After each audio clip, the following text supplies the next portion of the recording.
Hello. Hey, Dad. How's that white Christmas looking? You promised, remember? Meredith. Of course, it's coming down as we speak. Wait till you see it. Great. I knew you wouldn't let me down. My plane lands Tuesday at 5:30. Perfect. How will you get here? Will someone pick you up? Obviously. I've got the best chauffeur around. His name starts with a T and ends with Thomas Weiss. All right, then. I hear he's the best in the business. I'll make sure he's there. 5:30 sharp. Oh, thanks, Dad. See you soon. 2 more nights, Em. Can't wait to see you. Same here. Say hi to Mom for me. Bye, Dad. Bye, Em. Have a safe trip.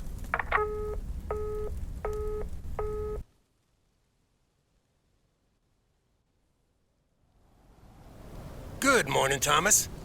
I bet you woke up feeling like $1 million after winning that monster pot last night. Morning, Frank. It felt like $96.40, actually. But yeah, I had a great night's sleep. Ha! I bet. It looks like you've hit the jackpot again today. There's hardly any Christmas mail rush because of the snow. Oh, that's a pity. I really don't mind being outside in the snow. Well, I do. Snow's for looking at, not for walking through. Take it easy out there today.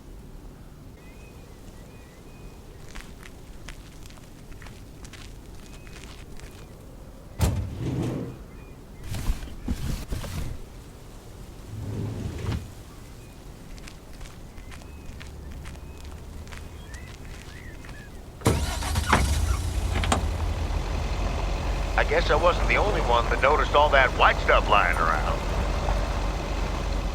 Positive pet peeves about snow to last me a lifetime. But don't let that stop you from calling in new ones. My answer machine can handle it.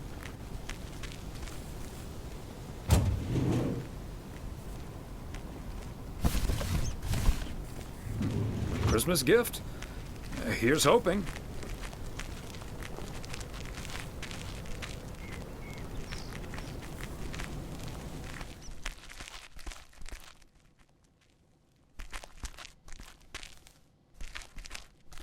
Hey, Beth.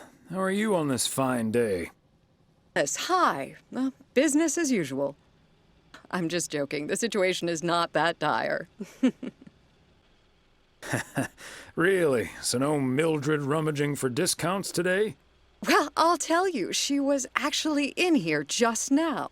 I sold her a beautiful 1986 calendar that had kittens wearing mittens on the front. I kid you not. I wasn't even aware that was part of my inventory.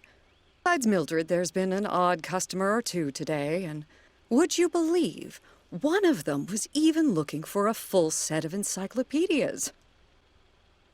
Never knew you had a clone walking around out there. Well, that certainly would be something, wouldn't it?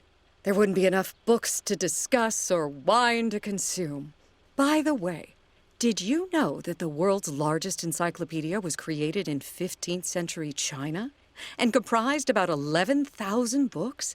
Isn't that fascinating? Imagine having to load that into your car. I'm starting to relate. I'm still holding this delivery. Oh, I'm sorry. I didn't realize. Well, come here then. Put it on the counter. How's Emily coming along with Christmas dinner, by the way? I can imagine she's pretty excited about Meredith coming over. So let me know if she needs any more cookbooks. I've got this beauty from Good Housekeeping that's all the rage right now. Oh, that might be a bad idea. I'm going to have my pants let out just looking at the cover. I suppose you're right. But don't you worry, I'll leave the cookbook. I have a feeling St. Nicholas has other things in store for you this year. Sounds ominous. You have no idea. And what does St. Nick have in store for you this year? Doing anything special? I'm flying out to Georgia tomorrow to spend Christmas with my Daniel and his wife for a few days. We're planning a Hawaii 5-0 marathon. It's my guilty pleasure, and luckily it's theirs too. Ah, Dano. Give him my best when you see him. And his wife, of course. I shall. Right. I better get back to it and get ready for the New Year's sale. I've been in a perpetual fight with my pricing gun lately, so I need all the time I can get. Good things come to those who wait. I'll bring over your presents later in the week. I hope you have a Merry Christmas Eve tomorrow, and give my love to Emily and Meredith. Will do. And season's greetings to you two.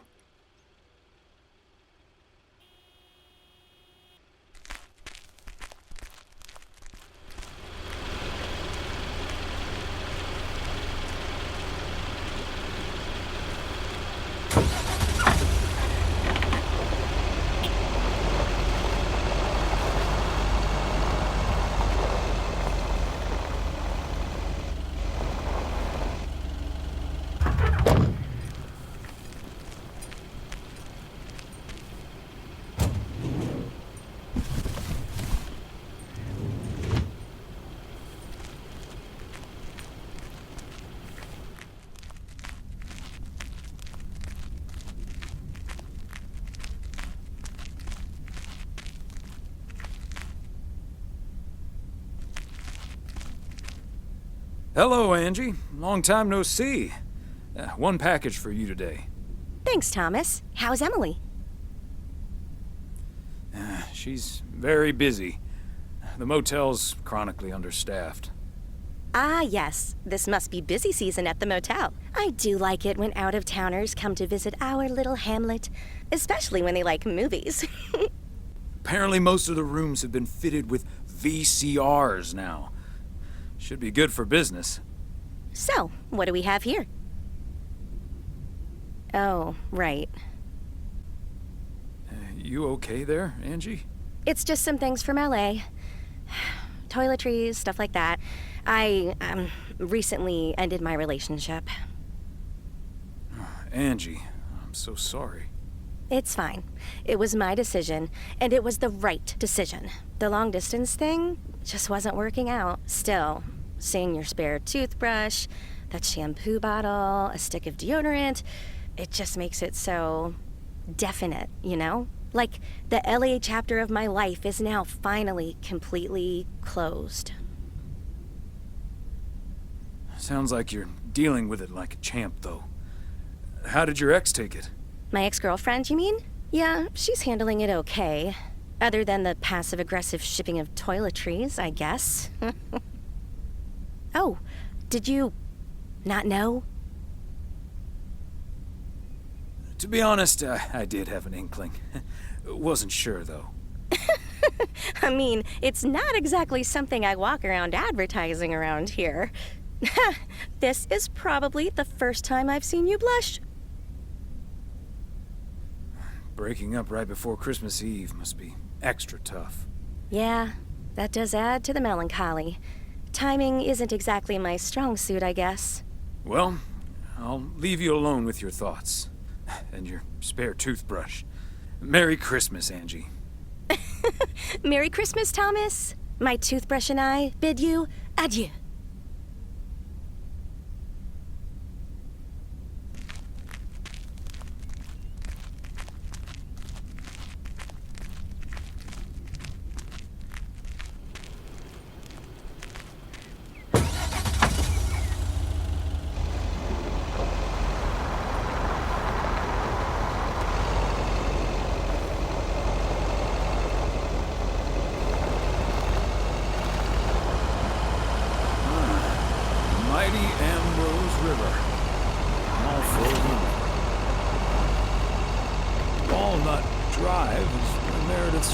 Jessie used to live. I remember once, Meredith came home from school after learning about walnuts.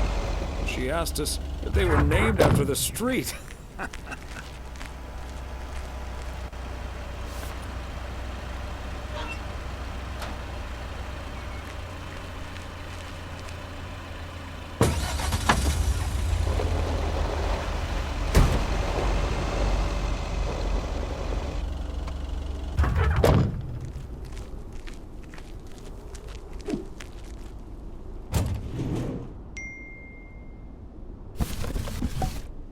Okay, let's get this to its destination.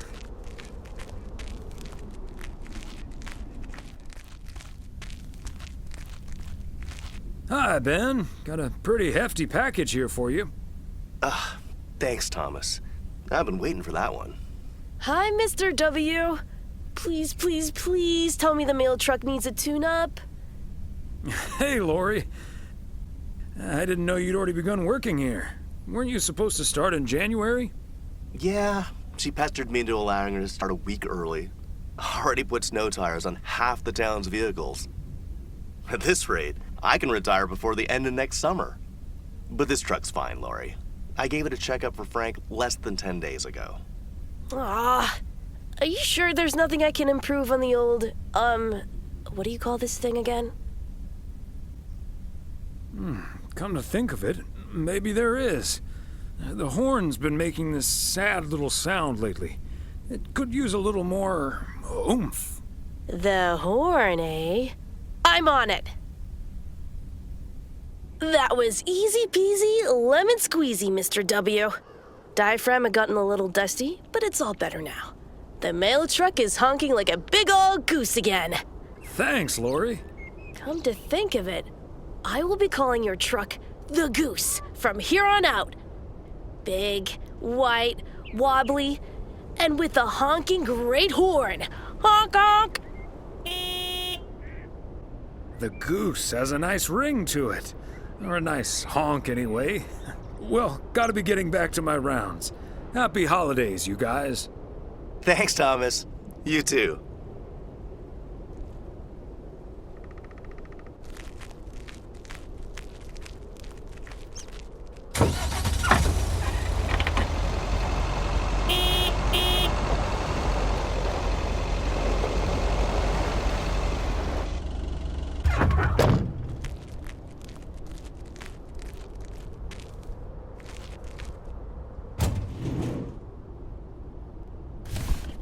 Part and parcel.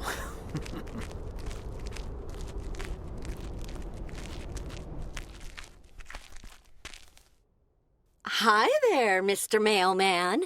Got anything for me today? I have one special delivery for you, ma'am. And we can have a little chat if you'd like. Ooh, a little chat. I'm afraid I'm a bit too busy for that, sir. Oh, you sound an awful lot like my wife. I hardly see her these days. What a shame. Well, you must have a lovely wife. You can say that again. She's the light of my life. Oh, I better get this, honey. I'll see you tonight. Oregon Trail Motel. How may I help you?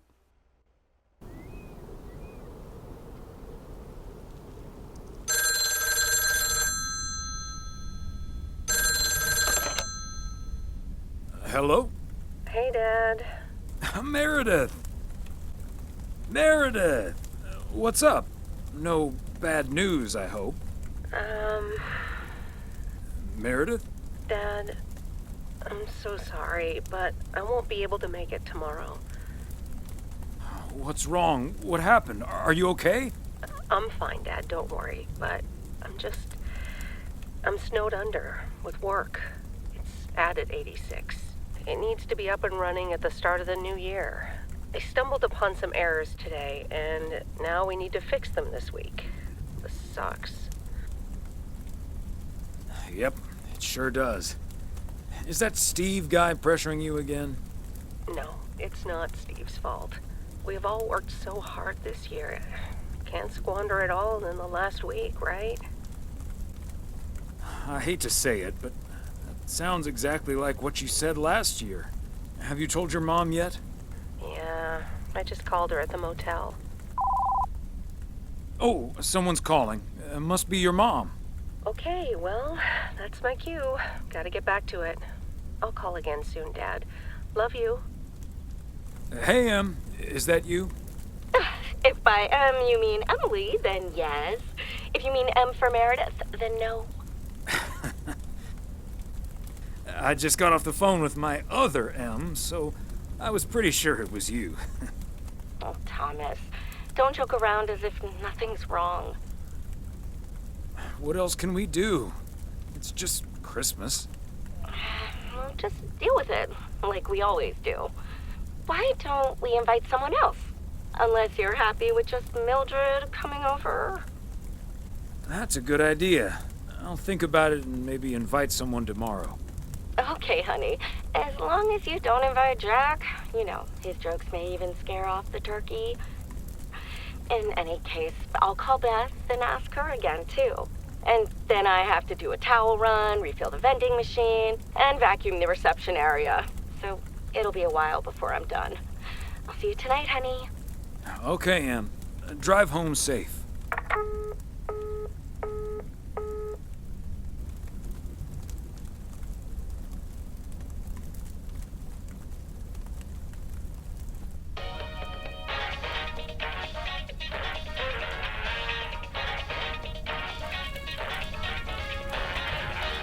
Detective Fries!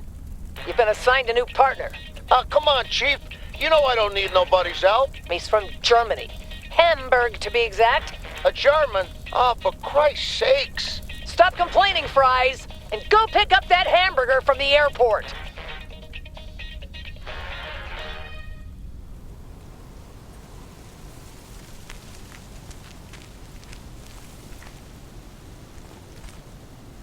Morning.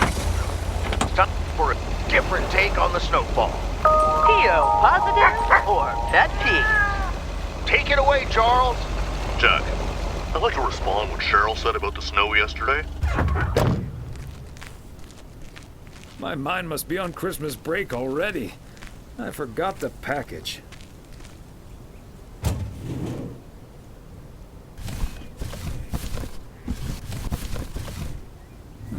Christmas gift? Here's hoping.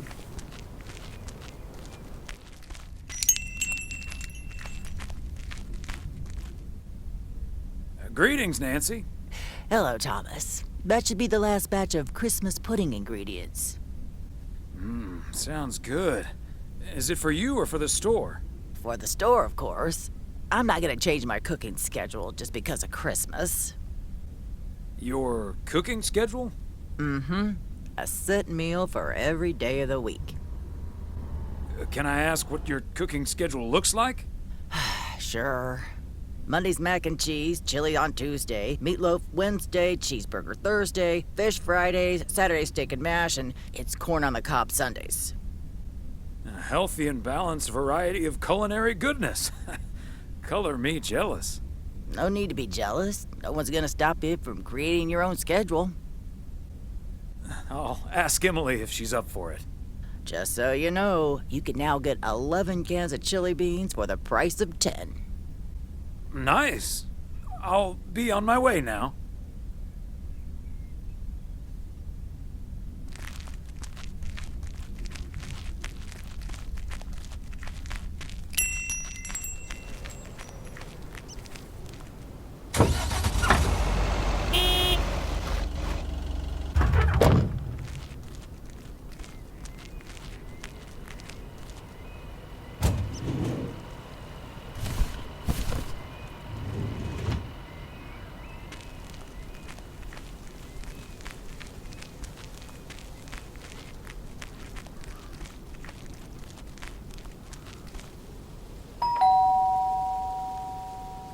They must be out of town for the holidays. And yet another satisfied customer.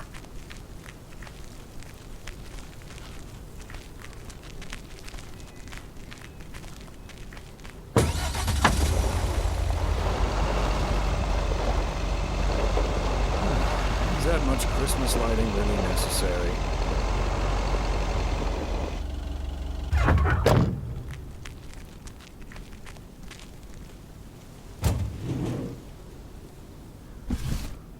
Okay, let's get this to its destination.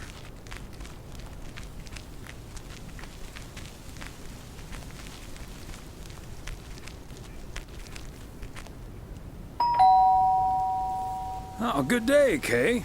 Hi, Thomas. I've got a parcel for you. Thanks. I'm sure Santa will be happy this arrived just in time. Anything I can do to help the old man out. How are things with the family? Good. Good. Really looking forward to the holidays. I've been making Grace this great big space station out of ply. It's coming together really nicely. And Barry is getting Max a second-hand guitar as we speak. Oh, that sounds great. I'm sure they can't wait for Christmas. Neither can I. What about you and Emily? Got anything special planned for the coming days? Well, sadly, Meredith can't make it this year. Right. I'm sure she'll make it out here sometime. Yeah, sure. Well, I'd best get on. I have to check on the oven. Or Santa will have to eat charcoal when he stops by tonight. All right, best get back to it myself. Give our love to Barry and the kids. And Santa, if you happen to see him. Will do. You and Emily have a great Christmas too, okay?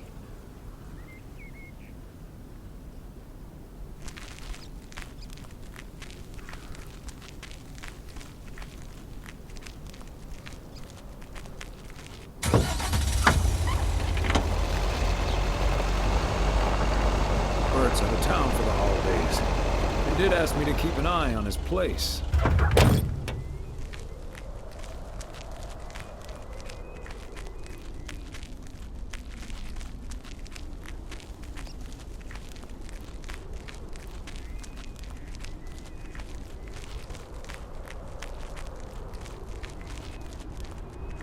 There we go.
Wow, a visit from the Poker King. I humbly thank you for the honor.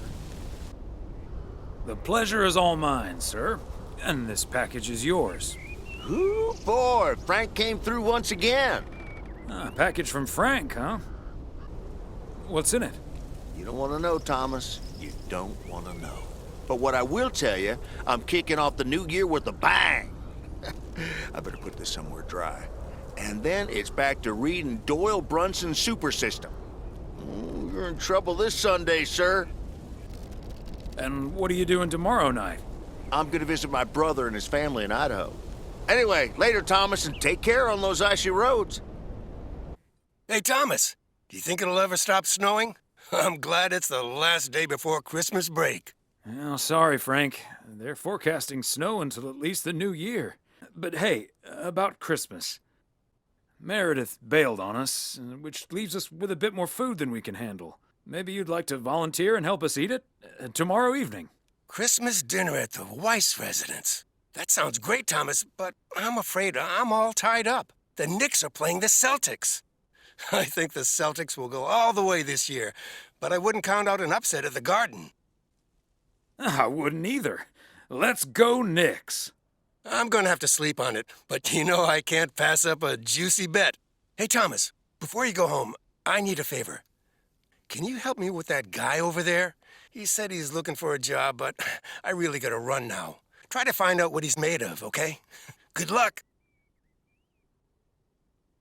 Hello, young man. I heard you were looking for a job. My name's Thomas Weiss, and I've been working for the Postal Service for nearly 40 years. Hi, I'm Matt Kearney. I'm glad someone finally showed up. Nice to meet you, Matt.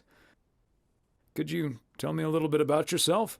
Well, I'm basically a computer expert, kind of in between jobs right now. I've been programming since I was 11 years old.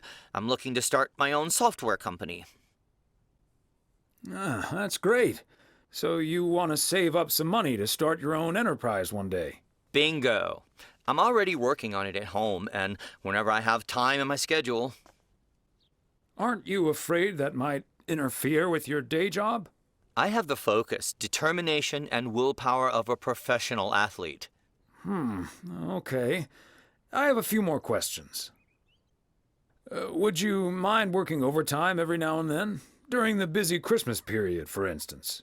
I don't think I'll ever have to work overtime. The way I organize everything, overtime simply won't be necessary. That sounds great, but what if overtime is needed for reasons that are beyond your control? Okay, yeah, sure. I'll go the extra mile, take one for the team, and all that. Could we wrap this up now, please? I don't think working here requires an extensive interview process. I'd like to ask one more question, actually. What salary are you looking for? I know I can't ask for a salary in the computer expert range, but I would expect a salary that reflects a senior position. Thanks for applying. We'll be in touch. Okay, but please be aware that I've also received other offers. Bye.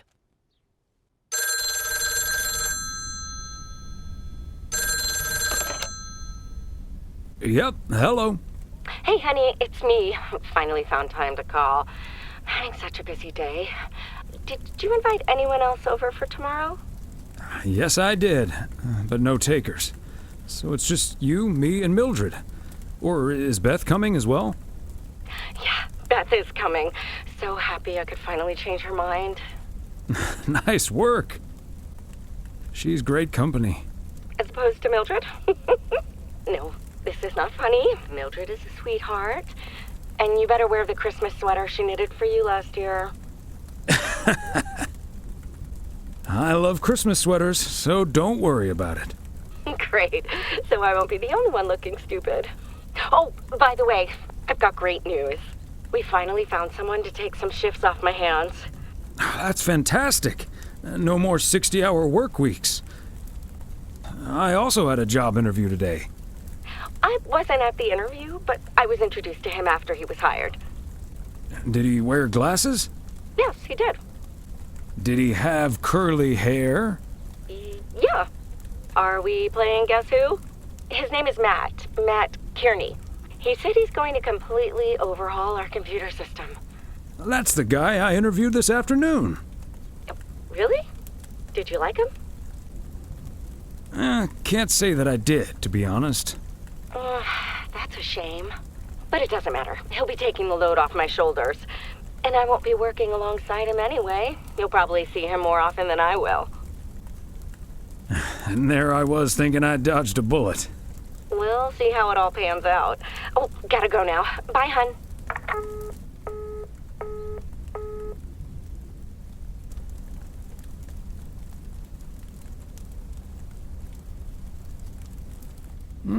Major League Baseball umpires are required to wear black underwear while on the job, in case they split their pants.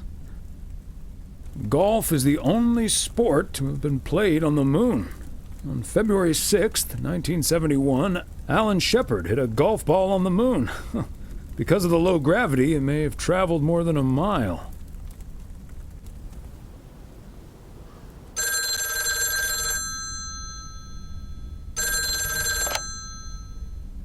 Weiss residence, good morning. Hey, Dad. It's me. Hey there, Em. Meredith Christmas. I was hoping to hear one of your special holiday puns. Merry Christmas to you, too. I wish I was in PO right now. That makes two of us. And probably three, but Mom's at the motel. Guess I'm not the only one working today, then. Fine mess I got myself into, huh? Do you want my 2 cents, or shall I just listen? I reckon I already know what you're thinking, and you're probably right. I'll be okay, Dad. Work's progressing nicely, actually. And Tess is coming over later. She's also stuck here. We're going to try to cook up some semblance of a Christmas meal. Oh, that's good to hear, Em. But I'm glad the other Em will be in charge of my Christmas dinner. Can't disagree there. Her lemon mashed potatoes alone blows all my cooking out of the water. Oh, that reminds me, I need to try to pry that secret recipe out of her. I'm gonna call her at the motel right now. Thanks for talking, Dad. And Meredith Christmas. Missile Thomas wishes you the same. Oh, I did not hear that. Love you.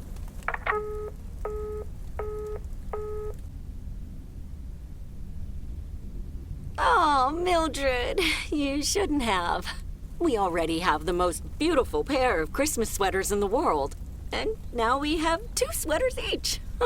You must have put so much work into them. Oh, please don't mention it, dearie. Knitting sweaters can be quite straining. But knowing how happy they make you always makes up for it. Well, we're so grateful. Right, Thomas? They're beautiful. Thank you so much, Mildred. They're so comfy and colorful. If only it was Christmas every day.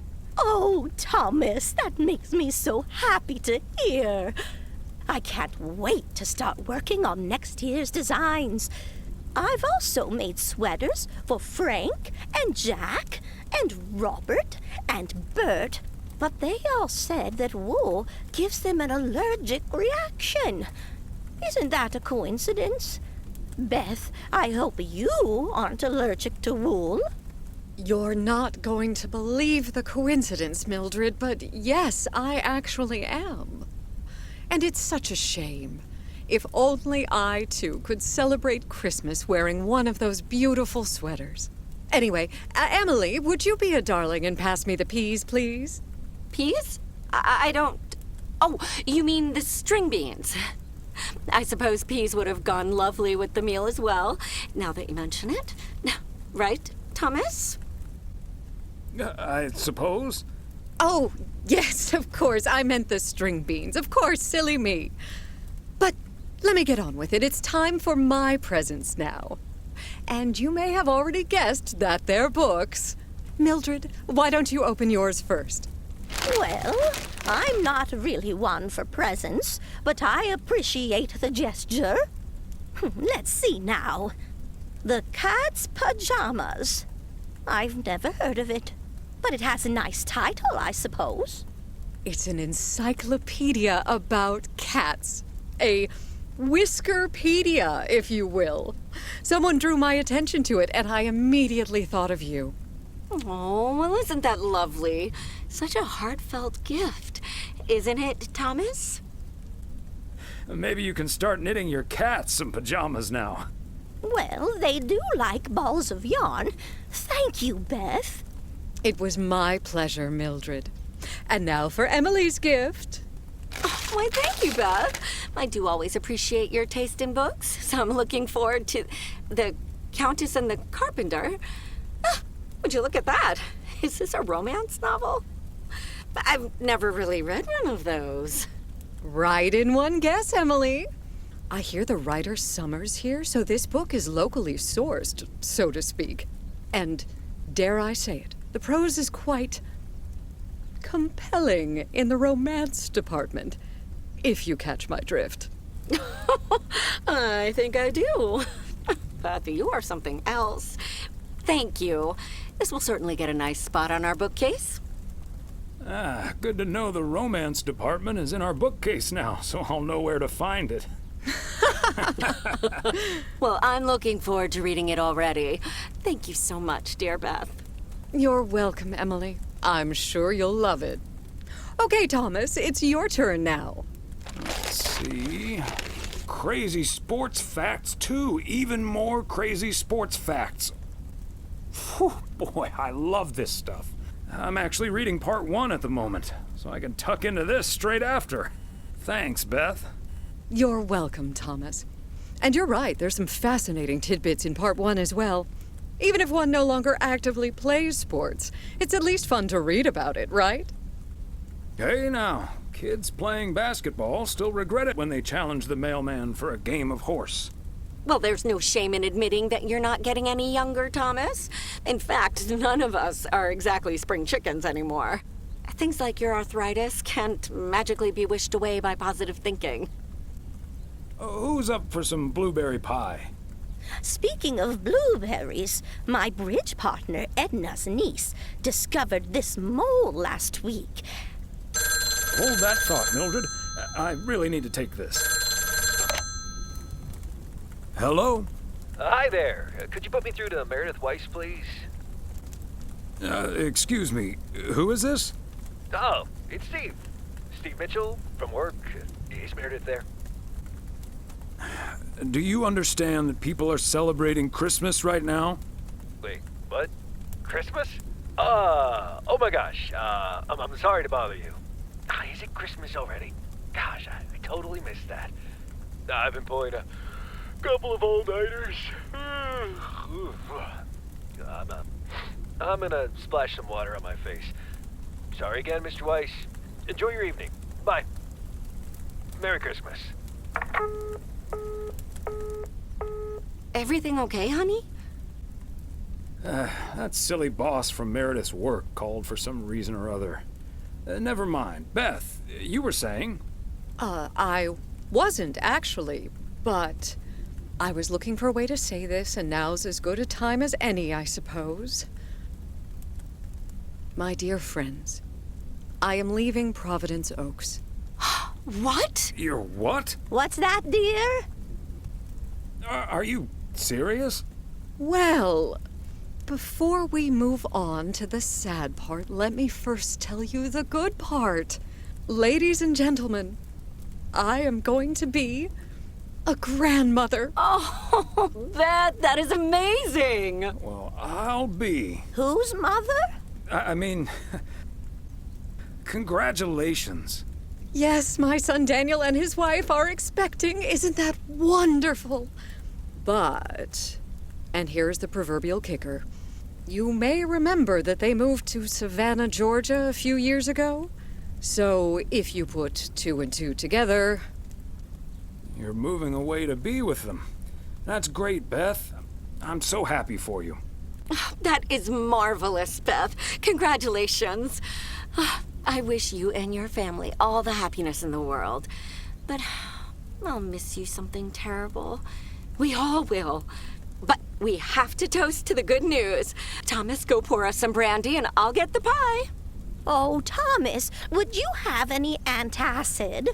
That eggnog is starting to stir up something indiscreet. On it. Now, let's celebrate this wonderful evening, ladies. Here's to a lovely old Christmas spent with good friends. Hear, hear. Hear, hear. Hey, Thomas. Did you see the game last night? Morning, Frank. Nope, we had our Christmas dinner. But I have a feeling you're going to talk about it anyway. The Celtics were up by 25 in the third quarter, but they still lost the game in double overtime. So was it a big payday for you? One of the biggest of the year. And now the odds are dropping for Boston. I'm gonna bet on them to win it all this season. I'm not sure that's a good idea, Frank. Ha, Thomas. We'll see. Have a good one today.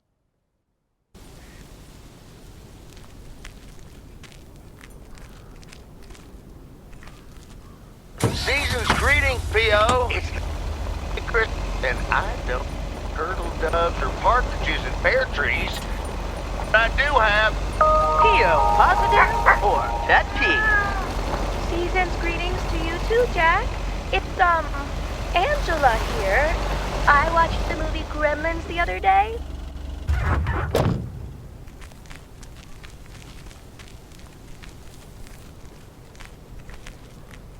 Fancy handwriting on this one.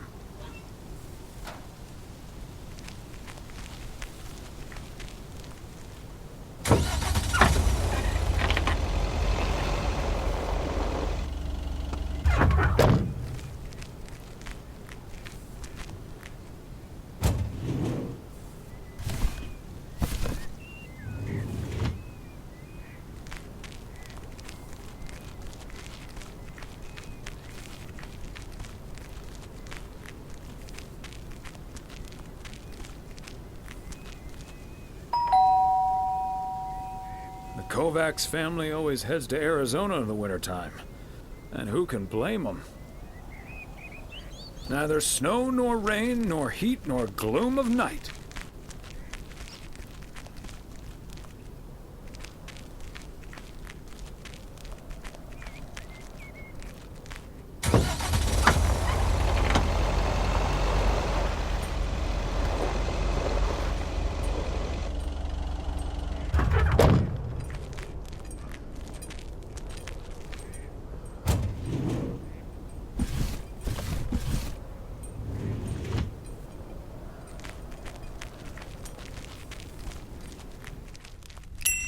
Yes, I understand, but Maureen said... Doesn't really matter what Maureen said. I can't help that her orders have been delayed because of the snow. She should have just ordered sooner.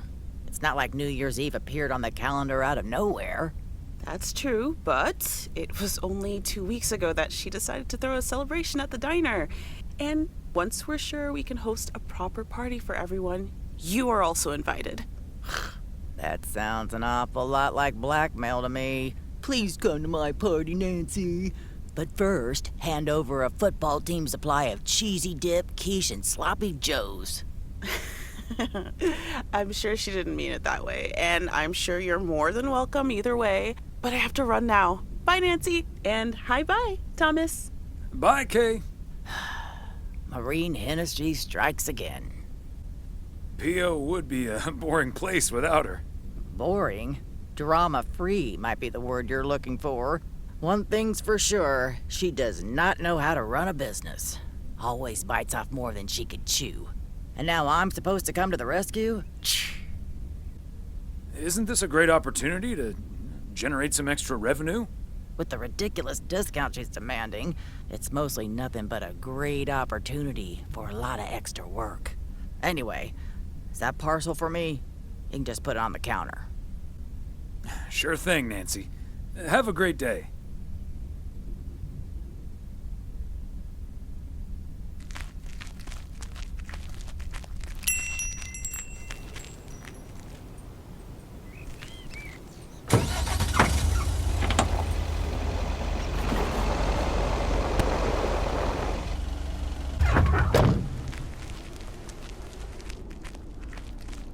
Somehow it's always nice when our neighbors get a letter. Here's to you, Andy and Toby.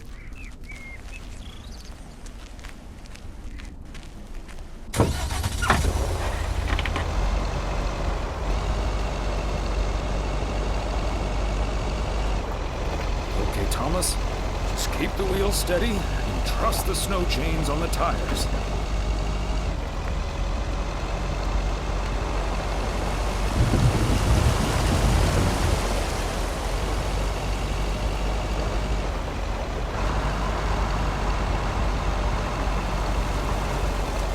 Honeymoon to Niagara Falls all those many years ago.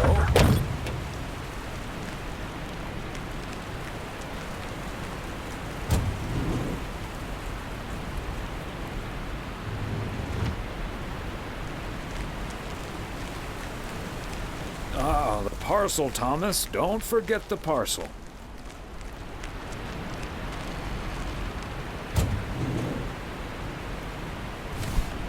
Part and parcel.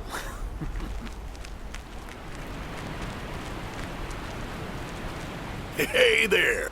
Looks like Santa's a little late this year.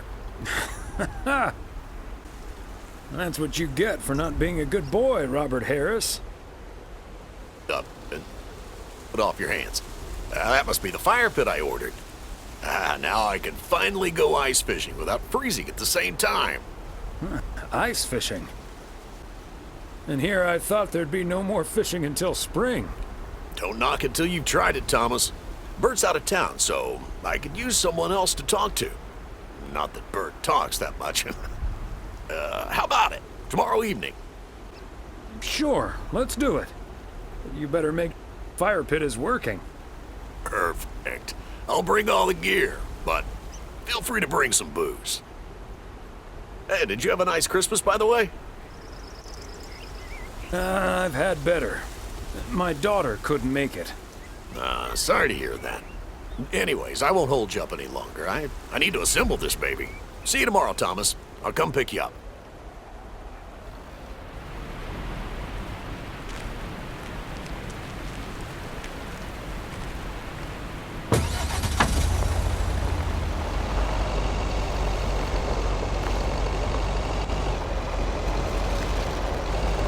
These cabins must be so cozy in the wintertime. Cold. Probably freezing cold.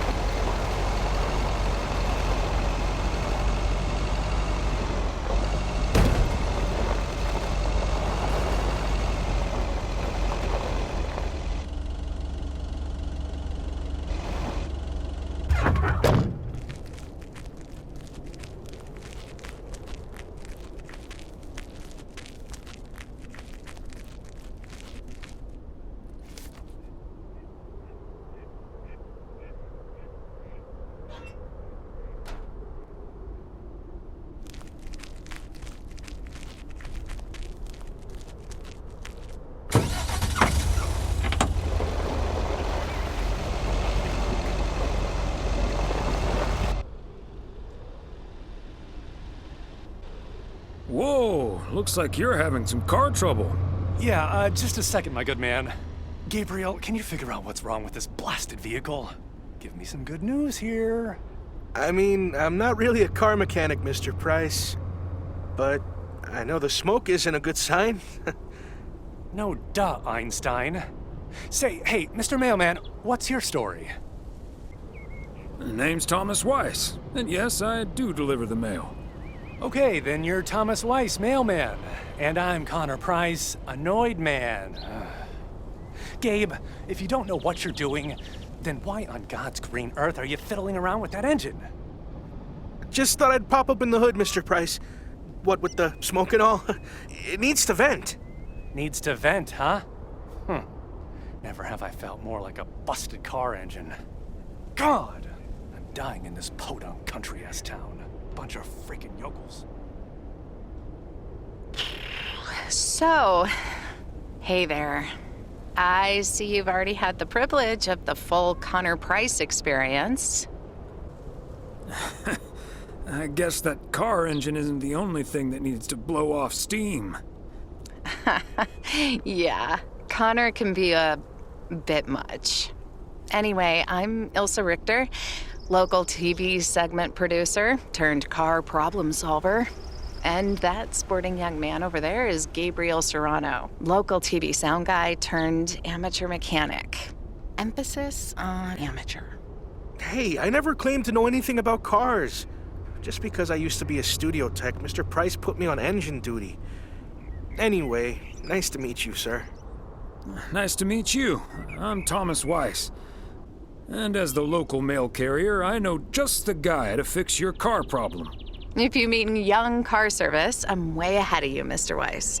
They're on their way right now. That's great, Ilsa. You're an even better car problem solver than you are a segment producer. Flattery will get you everywhere, Gabe. That must be Ben Young. You're in capable hands. He'll have you fixed up in no time. God, I hope so. We need to get to Melville, and we're already way behind schedule. Hey, Mr. Mailman. Come in here for a second, please. Excuse me. Duty apparently calls. Happy travels. So, we meet again. Uh-huh. Hey, I'm new here. All of a sudden, I have to check in 3 people at once who want their own rooms. Separate but close to one another, all equipped with TV VCRs. And, well, long story short, I need to reach Emily Weiss, stat. I'm guessing the local post guy would know where to reach her. Sure. Her home number is 555 Go Take a Hike. Oh, thank you ever so much for nothing. God, where am I supposed to see whether room 2 has a VCR installed? I'll just leave the parcel here on the counter. Bye. They're already gone. Mighty fast towing there, Ben.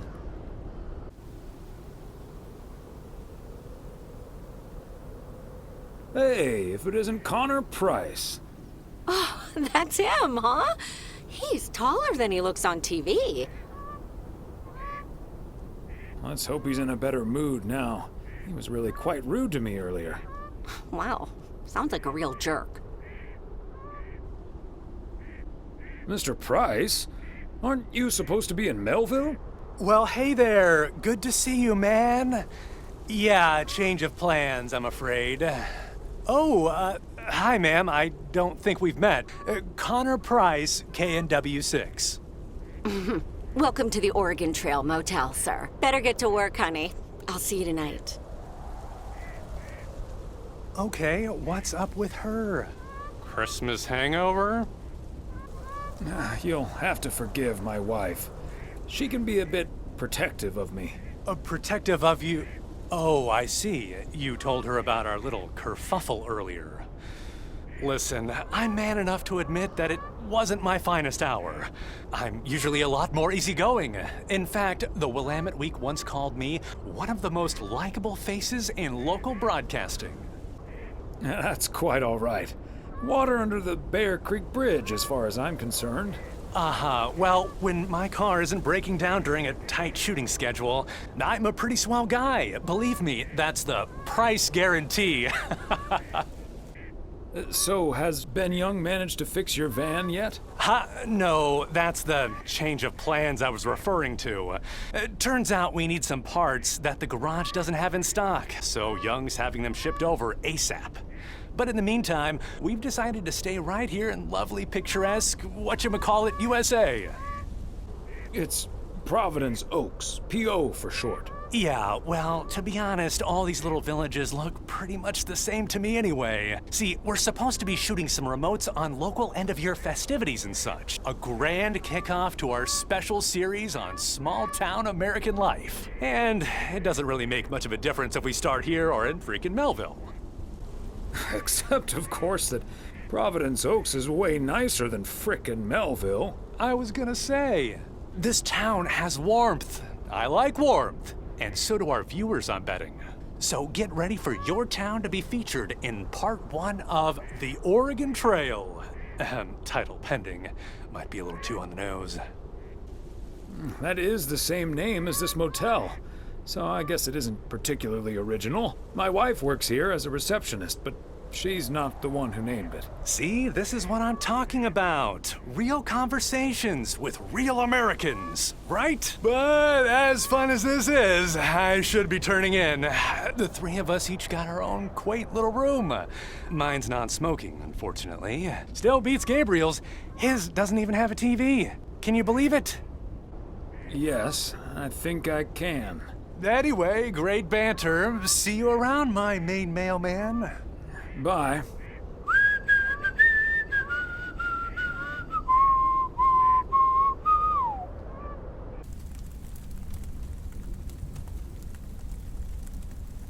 The yo-yo started out as a weapon in the Philippines during the 16th century, before being introduced to the United States as a toy in 1929.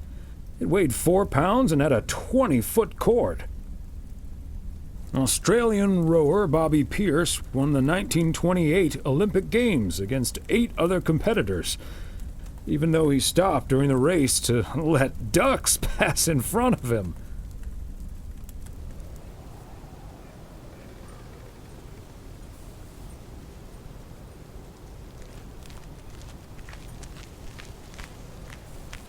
What a gloriously fine... All... You're PO positive? You too. Right frequency.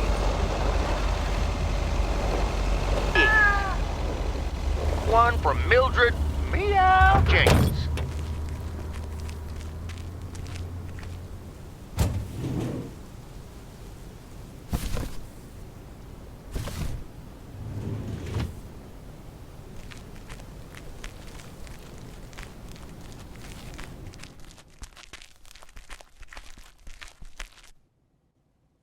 Hi, Beth. Got a delivery for you. Where do you want it? Oh, dear, Thomas. I almost didn't see you come in there. I was lost in thought, I suppose. Please just put it on the counter, if you will. Thank you. And thank you again for a lovely Christmas dinner. I had a marvelous time with you all. We loved having you over, Beth, as always. Emily and I had a great time. Although always is not going to last forever, it seems. Well put, Thomas. I do like that. It was quite a shock for both Emily and myself, to be honest. We've known each other for so long, practically part of each other's furniture. Let me guess. I'd be your bookshelf. Yes, and we'd be your mailbox. Or I would be, I suppose.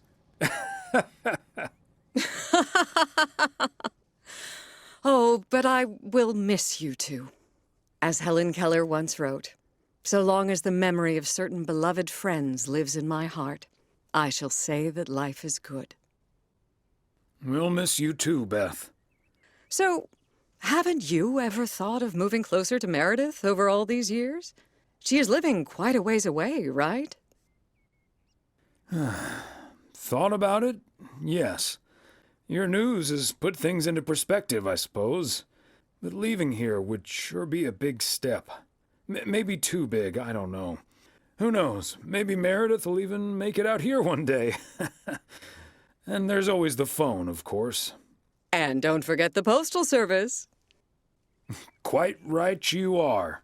Well, I won't keep you any longer, Thomas. I need to sort through this new delivery you've just brought in. And believe you me, that's going to take me a while. I understand. It's best to take your time with things like that. Exactly. Whether one likes it or not. Until next time, my friend. Up and at 'em. See you, Beth.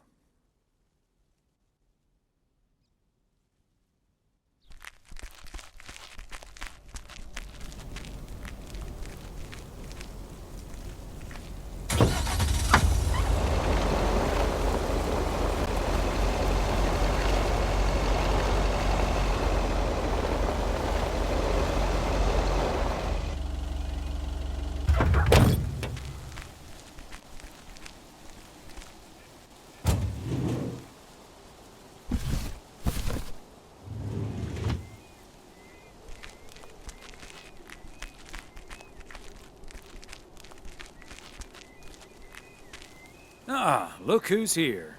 Hey, Thomas. Yeah, I needed to take care of some stuff. Hardly any customers at the post office anyway. I don't know, Frank. What if there's someone who needs to send something urgent?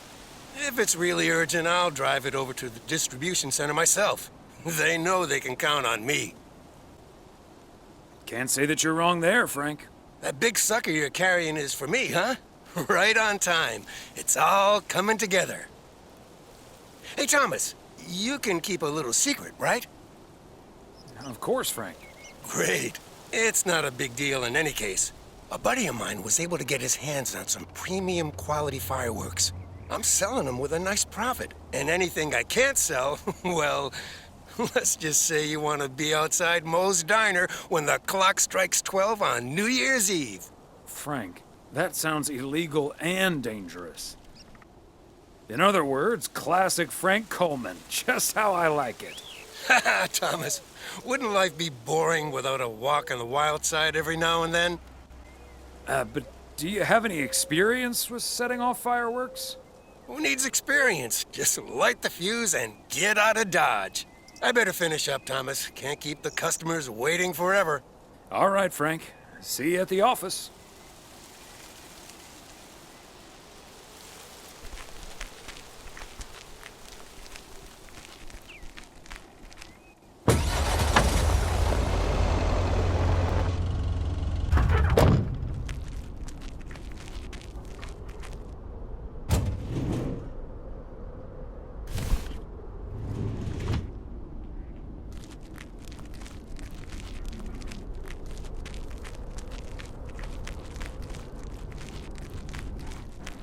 Okay, so we still need to check Spanner Dam for the mood shots. According to this, it offers damn fine views, so... Hey, Mr. Mailman. Come on over. Talk to us for a sec. Gabe, we don't have time for idle chit-chat. He can help us out, Ilsa. No one knows the town like a mailman. Right, Mr. Weiss? Hey, Mr. Serrano, Miss Richter. Please, call us Gabe and Ilsa. He can call you Gabe and Ilsa. I prefer Miss Segment Producer Extraordinaire. And you can call me PO's premier parcel provider. Thomas for short.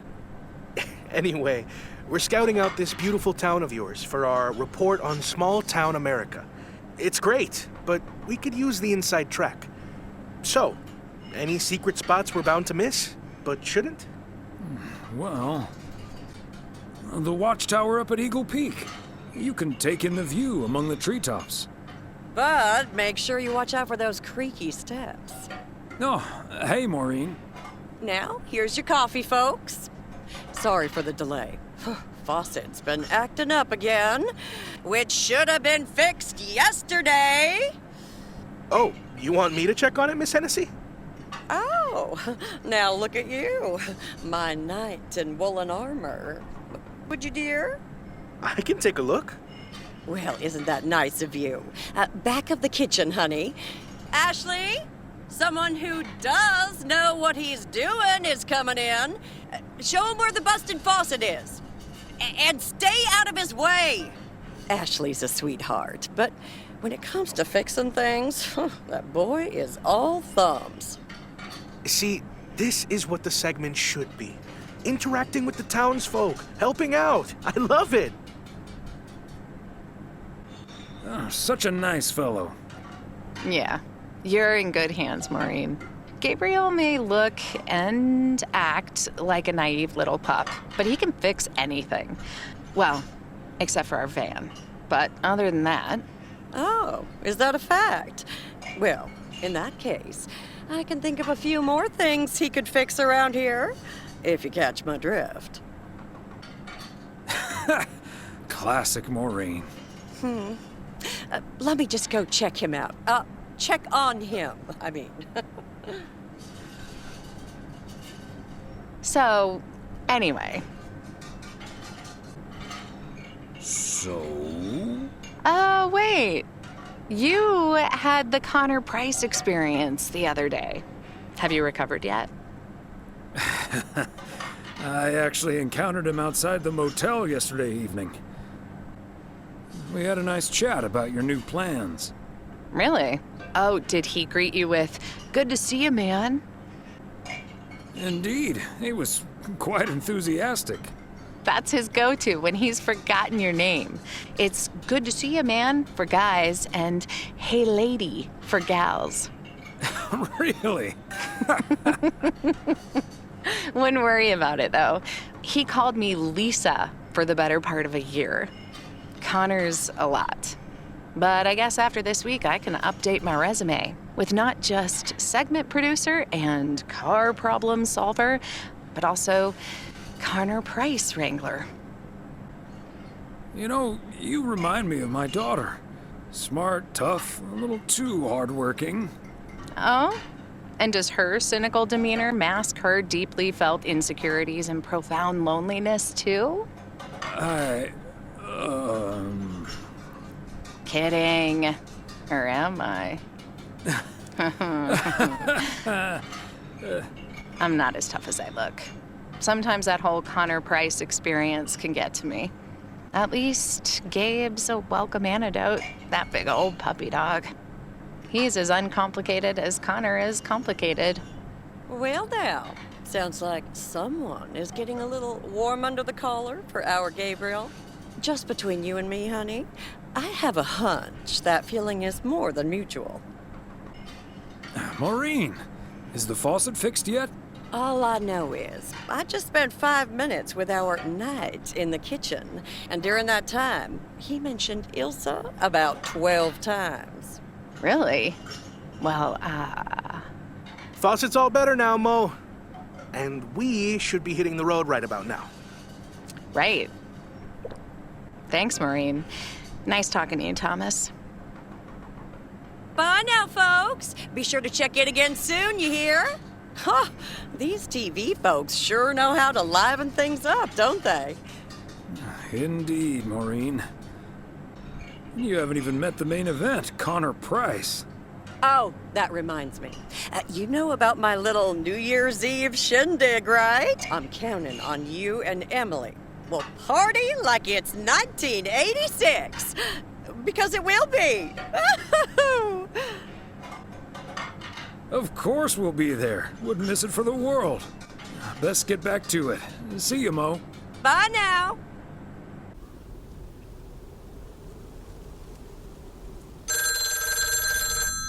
I'll get it. Hello? Very good evening. Am I talking to Mrs. Emily Weiss? Yes, sir, that would be me. Ah, fantastic. It's a pleasure to talk to you. My name is Christian Carmichael, and I represent Fly into Florida. Oh, hi there. I have great news for you, Mrs. Weiss. It's been a while, but, do you perhaps remember entering into our Fly into Florida sweepstakes? Now that you mention it, I think so. Yeah.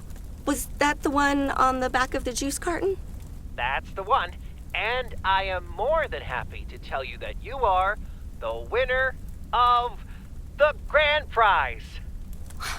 The grand prize? Wow, fantastic. I'm afraid I've forgotten what it was.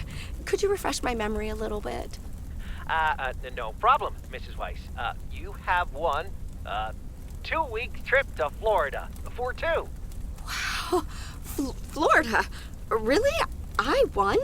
I have never won anything in my life. Hold on, I need to tell my husband. Honey, we won! I'm talking to a gentleman from Fly into Florida, and he says we've won a 2-week holiday for 2. Get out of here. Florida? Wow. Isn't it great? We're so happy. Thank you so much. You're very welcome. You've got plenty of time to let it all sink in. Next, we'll be sending you an extra special envelope. It will contain a confirmation letter, airline tickets, hotel tickets, and I totally forgot to say this earlier, a $500 check covering any additional expenses. Wow. I can't believe this is happening. Well, it most definitely is, Mrs. Weiss. And we'll be making sure you both have the time of your life. There's one thing I must stress. The dates can't be altered. So if you have plans for the first 2 weeks of September, this would be a great moment to change them. And I hope this answers all of your questions for now. Congratulations on winning. And we look forward to seeing you fly into Florida. Thank you. Bye. I think I need to sit down for a moment. Florida. Oh, that's Robert. Sorry, honey. I can't celebrate with you right now. But I'll make it up to you tomorrow night at Mo's.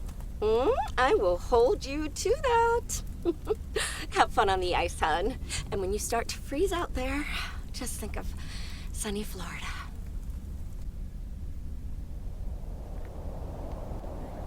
Ooh, boy. Drilling a hole, getting that fire pit going. Ice fishing's a lot of work.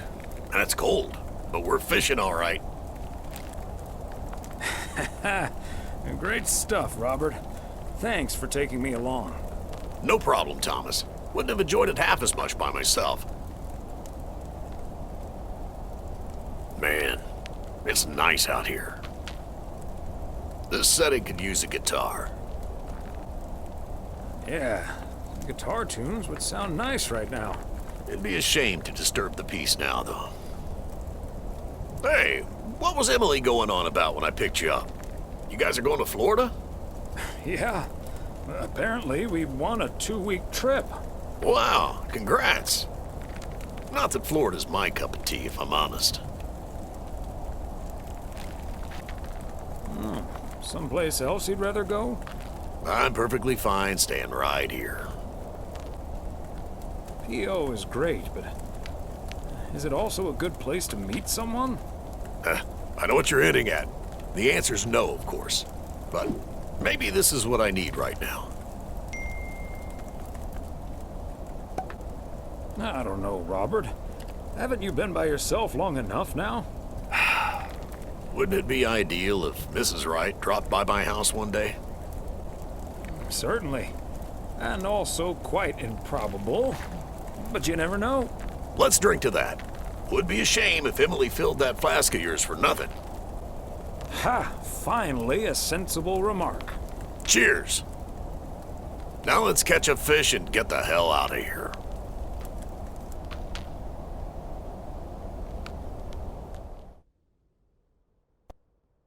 Hey, Thomas, do you have a minute? Sure, Frank. What's up? Listen, I just got a heads up from one of my buddies at HQ. He said Walter Morgan left for PO with tires screeching. I need to lay low for a while. If you see him, you haven't seen me, okay? Gotcha, Frank. Don't worry about him. Holy crap! Morgan's on the premises! I'm not here. Good morning, Mr. Weiss. Good morning, Mr. Morgan. I'm looking for Frank. Could you tell me where he is, please? Frank? Frank Coleman? Haven't seen him here. And where is he, if he's not here? He's probably out delivering. Could be anywhere. I guess I'll have to be patient then. We received a report that a man with a mustache dressed in a light blue shirt was offering illegal fireworks to people in the postal office parking lot. If that man is Frank, and I'm sure it is, then that's strike 3 for Mr. Coleman. Please tell him I'm looking for him. Have a good day. Is he gone?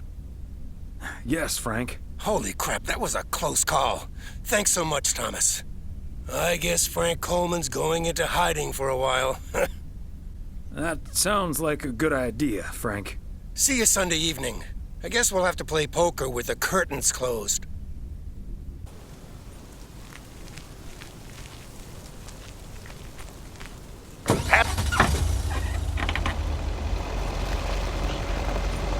Positive or pet peeve? I've been watching that TV series everyone's been raving about. What's it called? A hamburger with fries?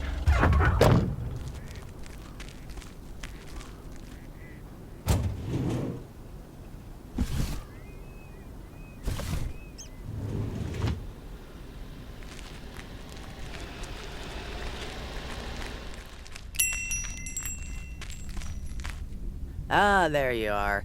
Could you bring this box over to the diner? And if they ask, there's no discount. I'm sorry, but no. Parcels need to go through the post office first. Oh well, then don't. I couldn't care less about that party. Oh, wait. It's for the New Year's Eve party? All right, I'll do it. Thanks. And remember, no discount. Roger that.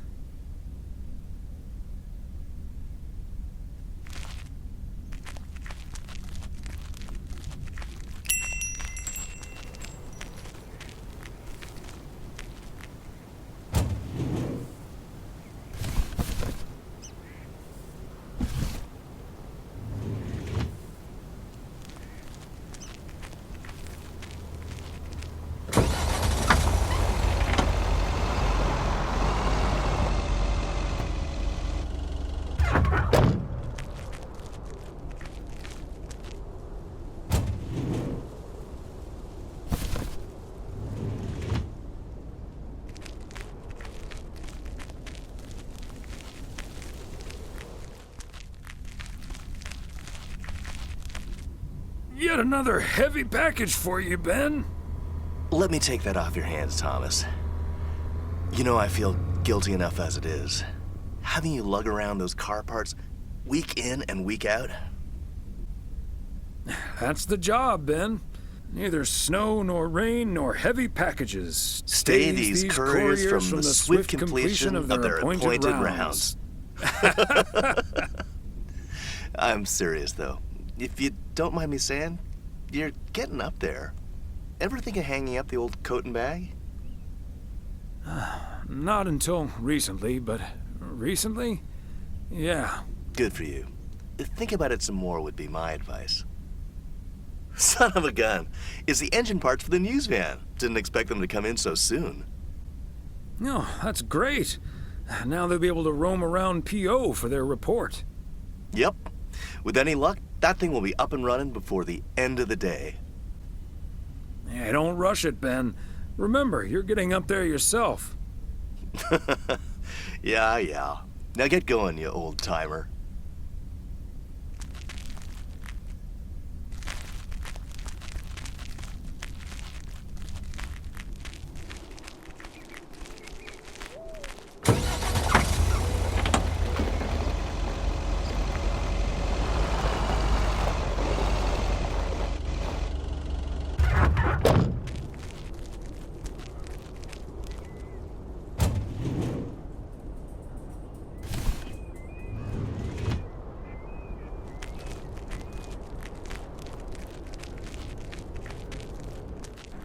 Hi, Thomas. Oh, please tell me that's a big box full of snacks from the general store? This is a big box full of snacks from the general store. But without a discount on what's inside. No discount? Is Nancy Carlisle really trying to charge me full price for snacks that are about to go past their expiration dates? Yikes, that would be pretty sad. I can't believe people could be like that. That heartless creature. Maureen, easy now. She just drives a hard bargain. Pardon my French, Thomas, but she always manages to drive me up a wall. I'll stop bothering you now. I'll think of something, don't you worry. Hello, Thomas. Hi there, Beth. What brings you here? I saw you arrive just now, so I decided to venture across the road with a minor request. What's so important that you came out here in the cold? It's just one small thing, I promise, and, well, I suppose you can see what it is. A first gift to the little one, you see, since Christmas in Georgia fell through. It just needs an address, and I'm not sure where to put it. Could I leave this with you so you could make sure it gets where it needs to go? I have the information right here on an old envelope. It's the return address in the top corner. Of course, Beth. I can understand that labeling a package like this can seem daunting. Bears will do that to you. You're a real gentleman, Thomas. Thank you.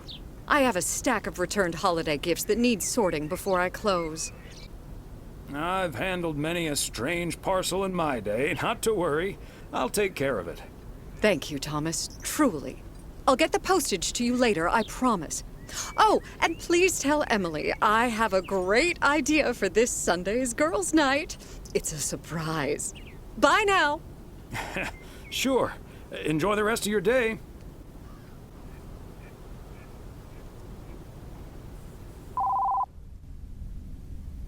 Hello? Hi, Meredith. It's us. Your dad is standing right next to me. Hiya. Hi.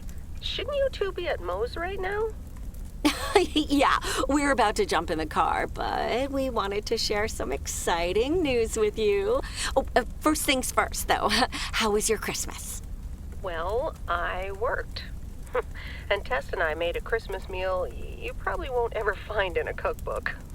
But we had a lovely evening. Thanks, Mom. Can I get the exciting news now, please? Okay, so your dad and I will fly into Florida this September. I won a sweepstakes. Get out of here. Wow, that's so awesome, Mom. Florida in September. Beats the PO weather, huh? Oh, sure does. Dad, are you excited as well? I sure am. Aren't you worried about flying there? Last time you came to visit, it took a few hours for that green tinge to leave your face. Oh, Meredith, don't make it worse than it was. Fine. Maybe he just boozed too much on the plane. Have you checked if the flight includes free cocktails? Best bring your flask, Dad, just in case. If you were here for Christmas, you might have gotten one from Santa. Oh, well. I may not have been there, but at least my boss called to interrupt your dinner. Sorry about that, by the way. Rest assured he was appropriately ashamed. We all make mistakes, Meredith. Some of us just more than others. I can't disagree there. Oh, hey, you two shouldn't keep Maureen waiting. You're right about that. Your dad will go and get the car warmed up, right, honey? That's my cue. Bye, Em. Take care. Bye. Have fun tonight.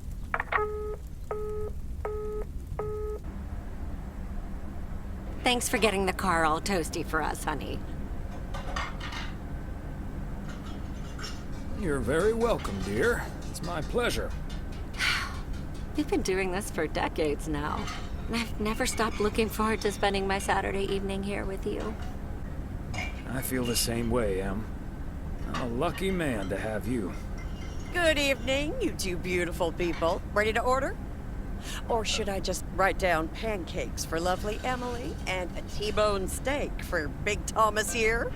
Oh, Maureen, your intuition never ceases to amaze me. It sure is pancake time for me again. Big Thomas would very much like that, Maureen. Thanks. You got it. Be right back, folks. Ashley, it's pancake time! And get the steaks out! This will never get old.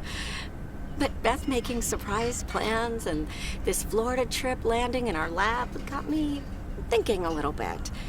If we're getting close to being able to do whatever we feel like doing, does that mean we should stay in PO forever? Florida sure sounds like a nice place. Lots of fishing, no ice. The warmth is the main selling point for me, I must admit. And it's not like your arthritis will stop acting up in weather like this. I am looking forward to that Florida trip the more I think about it.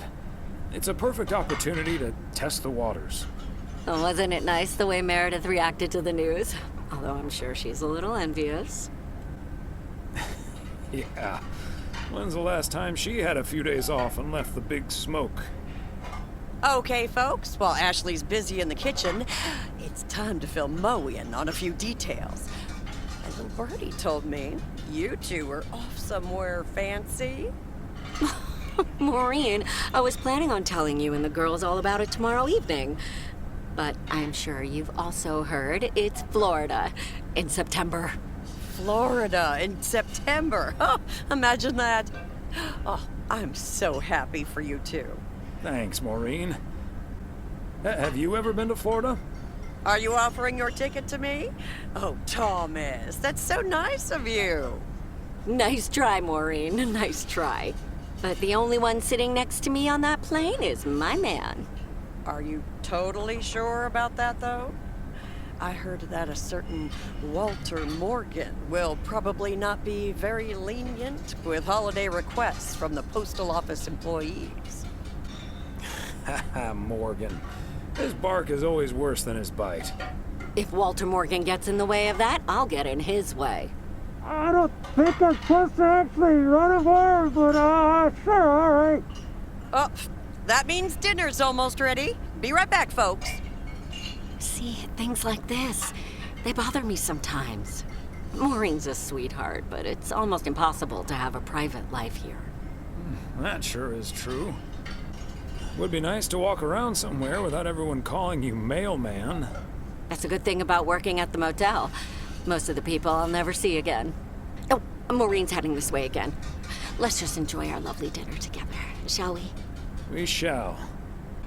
Have I already told you that you look wonderful tonight?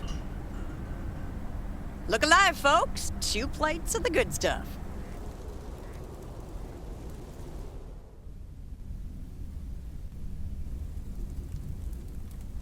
Oh, Thomas, my dear, sweet husband. I know that tone. You've got a chore for me, don't you, Em? Yes, I'm sorry to ask this of you on your Sunday off, but... Okay, Em, what needs doing? The motel called, and, well, the TV crew would very much like to rent some movies from the Flick Shack today. But I couldn't just let poor little Angie ferry them over in this weather, so... So you promised them I'd do it? Bingo! Would you, dear? Pretty please. Of course, Em.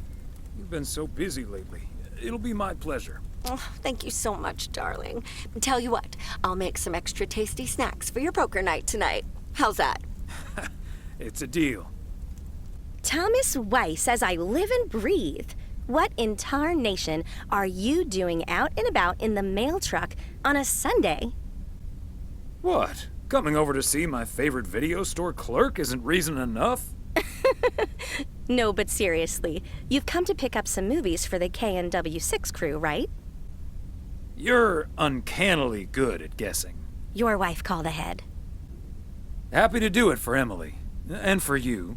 And for the TV crew. Parts of it, anyway.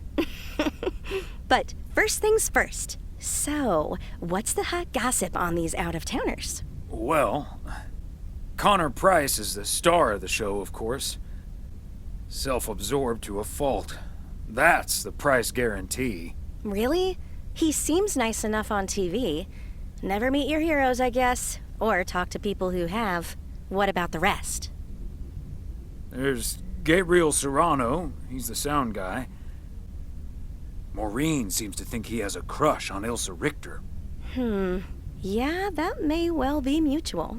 So anyway, let's get down to brass tacks. According to Emily, our intrepid reporters have 2 rooms equipped with VCRs between them. One for Connor Price, KNW6, and one for Ilsa Richter. Great.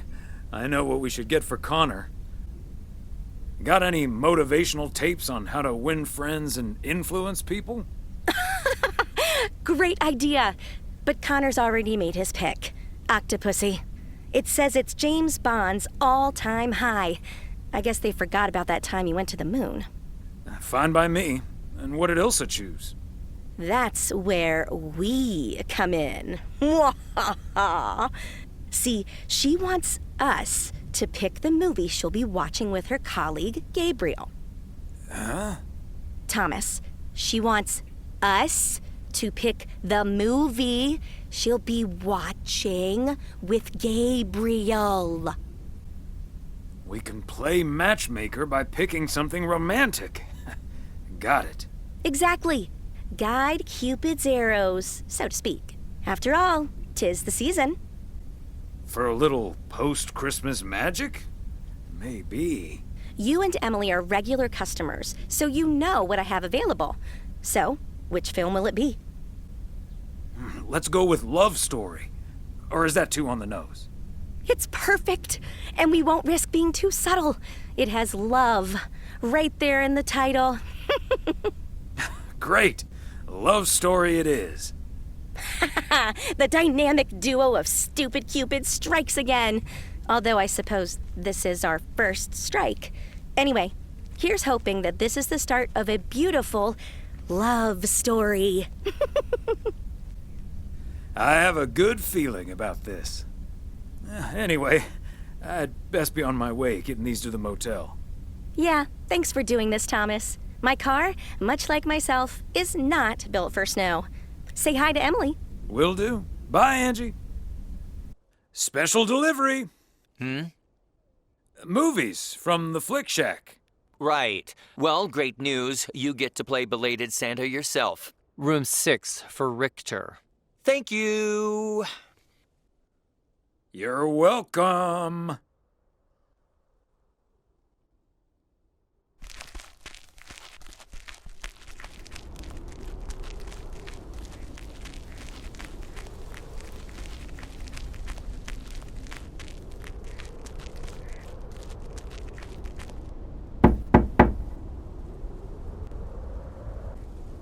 Movie delivery for segment producer Ilsa Richter.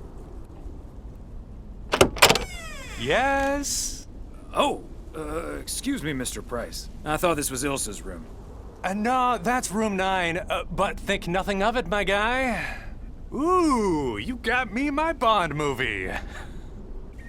Absolutely. The spy action thriller you asked for. Love it.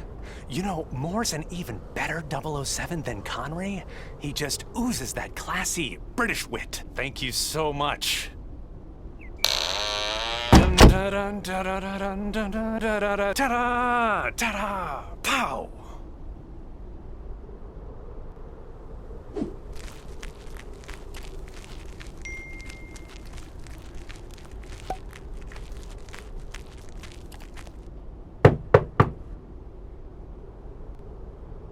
Movie delivery for Ilsa Richter. Yay! Good to see you, Thomas. So, what movie did you and Angie pick for me and Gabe? Here you go. Love story. Haven't seen this one. What's it about? Tennis? Good one. Not about tennis, but it's still pretty ace. Ha ha. I'm sure it is. Looking forward to it. Let me guess, this was Angie's pick. Well, let's just say it was a group effort. Okay. Well, color me curious. Hope it's age appropriate for big old puppy dogs. Oh, speaking of, on your way out, could you give a quick knock on Gabe's door, just so he'll know it's movie time?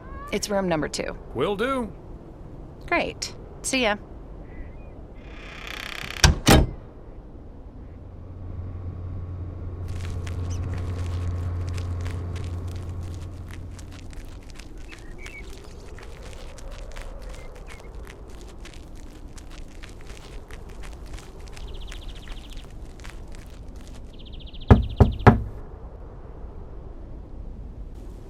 Gabriel Serrano, the lady in room number 9 humbly requests your presence for an evening of home cinema. Thanks, Thomas. I'll be right over. My work here is done. Okay, Ben. Question for you. Do you have that ace or not? You don't have to say yes or no. Just say anything. All I need to hear is one word from you to know if you're bluffing. Nothing? Not even a twitch or a blink? All right, I'll do the talking. I'm all in. Call. And he just instantly calls me. Great. I don't even need to see your hand. Well played, sir. Thanks, Jack. You got unlucky there. I don't know. I just don't have the patience for poker. You know, reading a poker book ain't gonna change that. Hey, Thomas? Why are the curtains closed, by the way? Last time I checked, home games are legal. Oh, I don't know. Just feels more cozy, I guess. Thomas, we don't need to keep this a secret. Walter Morgan's on my tail. Someone snitched on me, and now I need to lay low until I have a good enough alibi. Morgan again? What'd you do, Frank? I hope you didn't put ladies' underwear in his briefcase again. And please tell me you stopped putting dead rats in his exhaust. The classics. No, I didn't prank him at all this time. He's just out to get me. All I did was sell fireworks to someone. He said something about that being my third strike. I might actually lose my job, fellas. We won't let that happen, Frank. We'll think of something. Thanks, Thomas. I've been racking my brain, but I can't come up with anything. I'm guessing they don't have any photographic evidence. Pictures of you selling these fireworks? Just that there's a guy fitting my description. What are you getting at? I might have a little plan.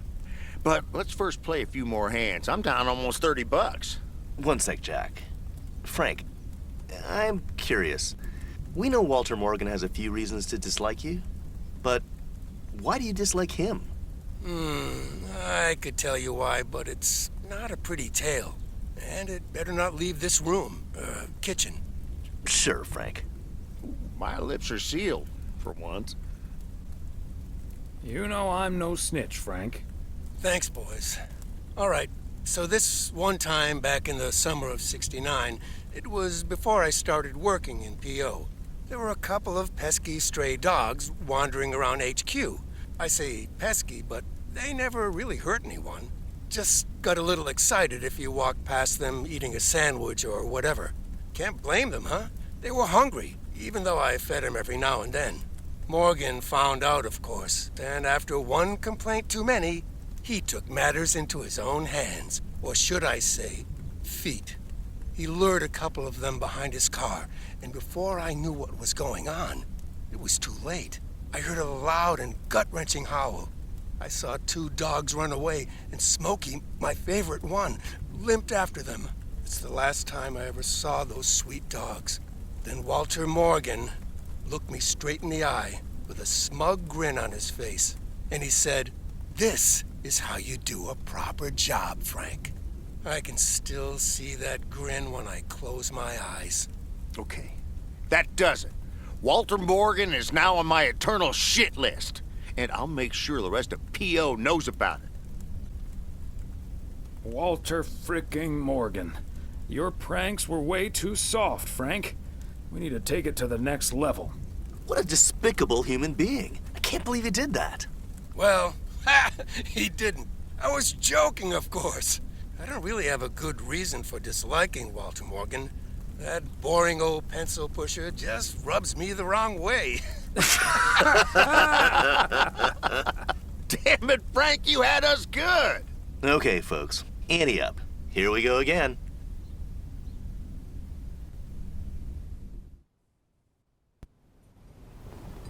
Psst, Thomas, over here.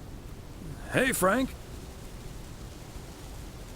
Thanks for filling up the dumpster. I wish that was all I was doing here. I'm trying to stay out of sight. Looks like Morgan will be at the post office all day. Listen up. Jack and I cooked up a little plan. I'm sure Morgan will be gone soon, but I gotta get out of here now. You haven't seen me.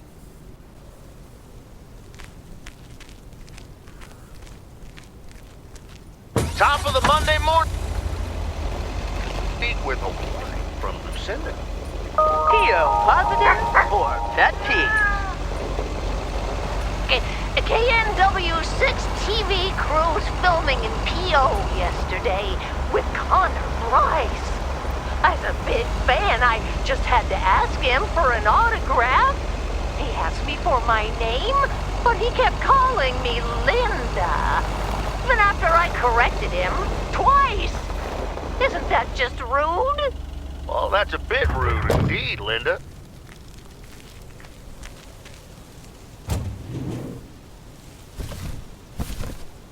A belated Christmas gift?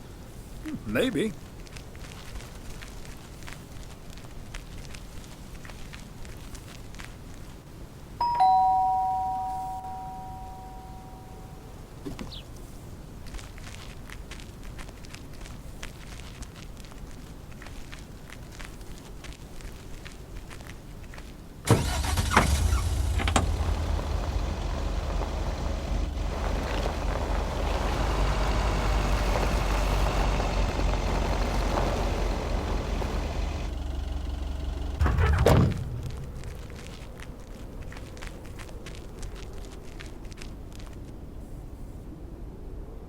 Oh, Thomas, hello there.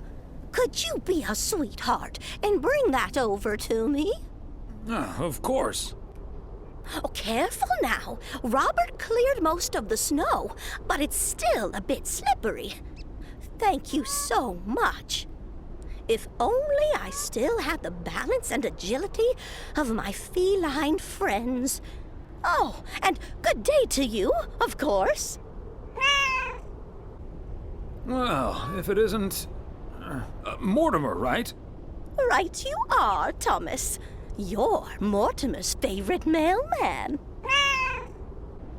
The feeling's mutual. You're my favorite cat, Mort. Immer. Right, Mortimer.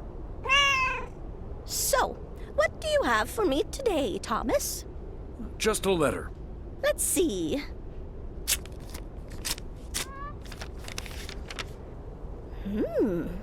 This sounds interesting. Apparently, I need to make a few copies of this letter, and if you send this letter along with $5 to the first 6 people on this list, your name will be added to the bottom. Soon enough, your name will rise to the top. Then many people will send you $5. You will earn lots of money with one small investment.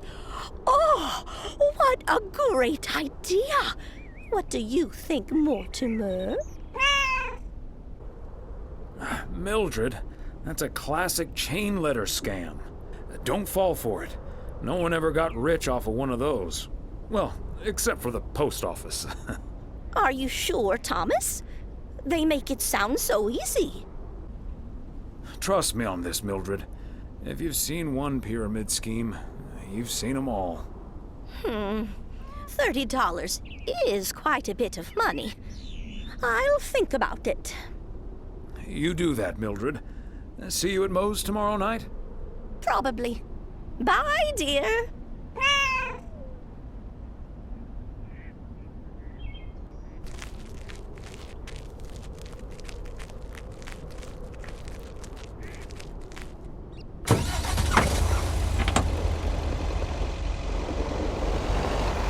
Bert's out of town for the holidays, but he did ask me to keep an eye on his place. Seems to be in order.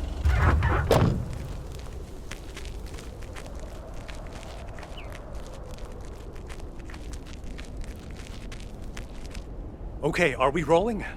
We're rolling. We're rolling. Okay, let's get this in one. I'm freezing my ass off. When Chekhov saw the long winter, he saw a winter bleak and dark and bereft of hope. Yet we know that winter is just another step in the cycle of life. In the summer months, this lake is bustling with activity.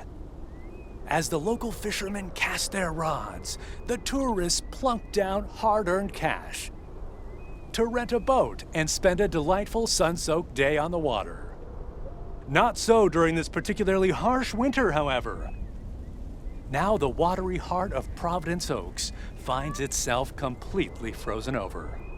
No, that won't do as an analogy because now we're sort of implying that residents have grown cold-hearted during the winter. Doesn't work, doesn't scan. Yeah, and what was with that Chekhov stuff? I don't get it. Chekhov? Like from Star Trek? All right. Let's try something else. Wait a minute, Mr. Postman. How's it going? Hi, Mr. Price. Did you enjoy the movie last night? Hey, listen, how about I ask you a couple of questions on camera? Just simple stuff about the town. Sure, I'd be happy to. Great. Just move over here. Are we both in the shot? Yeah, that's fine. This'll be great. The lake as a backdrop. Perfect. Let's go. All right. This is... His name is Thomas Weiss. I knew that. Thomas and I go way back. As the local mailman for truly countless years, Thomas Weiss knows Providence Oaks like he knows the back of his own hand. So, Mr. Weiss, how would you characterize this small, cold town and its warm inhabitants? That's easy, Connor. Whether you're new in town or have lived here for ages, what's clear is this. This gorgeous little lake town of ours cannot be summed up in a single soundbite. But one thing's for certain. When the low winter sun hits that shimmering water just right, you realize Providence Oaks is breathtaking. And wherever you are or whatever you face, this is home. And cut. That's so sweet, Thomas Weiss. Completely unusable, but sweet. I know I've got goosebumps. Yeah, that went well, kind of. Now, let's scout out the establishing shots at the far end of the pier. Let's go, Connor. Aye, Captain. Gabe, you can take 5.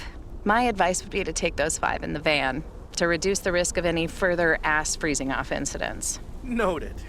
Thanks, Ilsa. Mr. Weiss. Thomas, sir. Hi, Gabriel. What's up? Just that, well, we'll be ringing in the new year right here in Providence Oaks. So, my mom is shipping over my tuxedo. Can you make sure it arrives okay? She says she clearly marked the package Serrano Room 2. Oh, of course. Mailman's promise. So, how did you and Ilsa like the movie? Oh man, it was beautiful. Heavy stuff, though. At the end, Ilsa totally had tears in her eyes. And, well, so did I. There is something else I wanted to ask you about. I guess I'm curious. How did you, woo your wife? It's pretty simple and cliched. She's my high school sweetheart. I took her to the fairy tale dance. We snuck off to smooch under the bleachers, and the rest is ancient history. But I'm guessing that doesn't help you with what you really want to know. You want to know if you should make a move on Elsa. Shh, keep it down. Don't mention her name. But yeah, I'm terrible at that kind of stuff. It's just, you seem like a wise man. I'd really appreciate your advice. Well, okay then. My advice is to think about how things felt last night. Let that guide your decision. It might sound corny, but you can't go wrong following your heart. Wow. And is that your definitive judgment? Absolutely. That's the best I can do. All done. Hey, what are you two schmoozing about? A mailman never tells. Excellent. Now start the engine, Gabriel. We're rolling out pronto. Man alive, it's cold today. On it, Mr. Price. Thanks, Thomas. You've been a huge help. So, take good care of that tux, yeah? Will do. Bye, folks.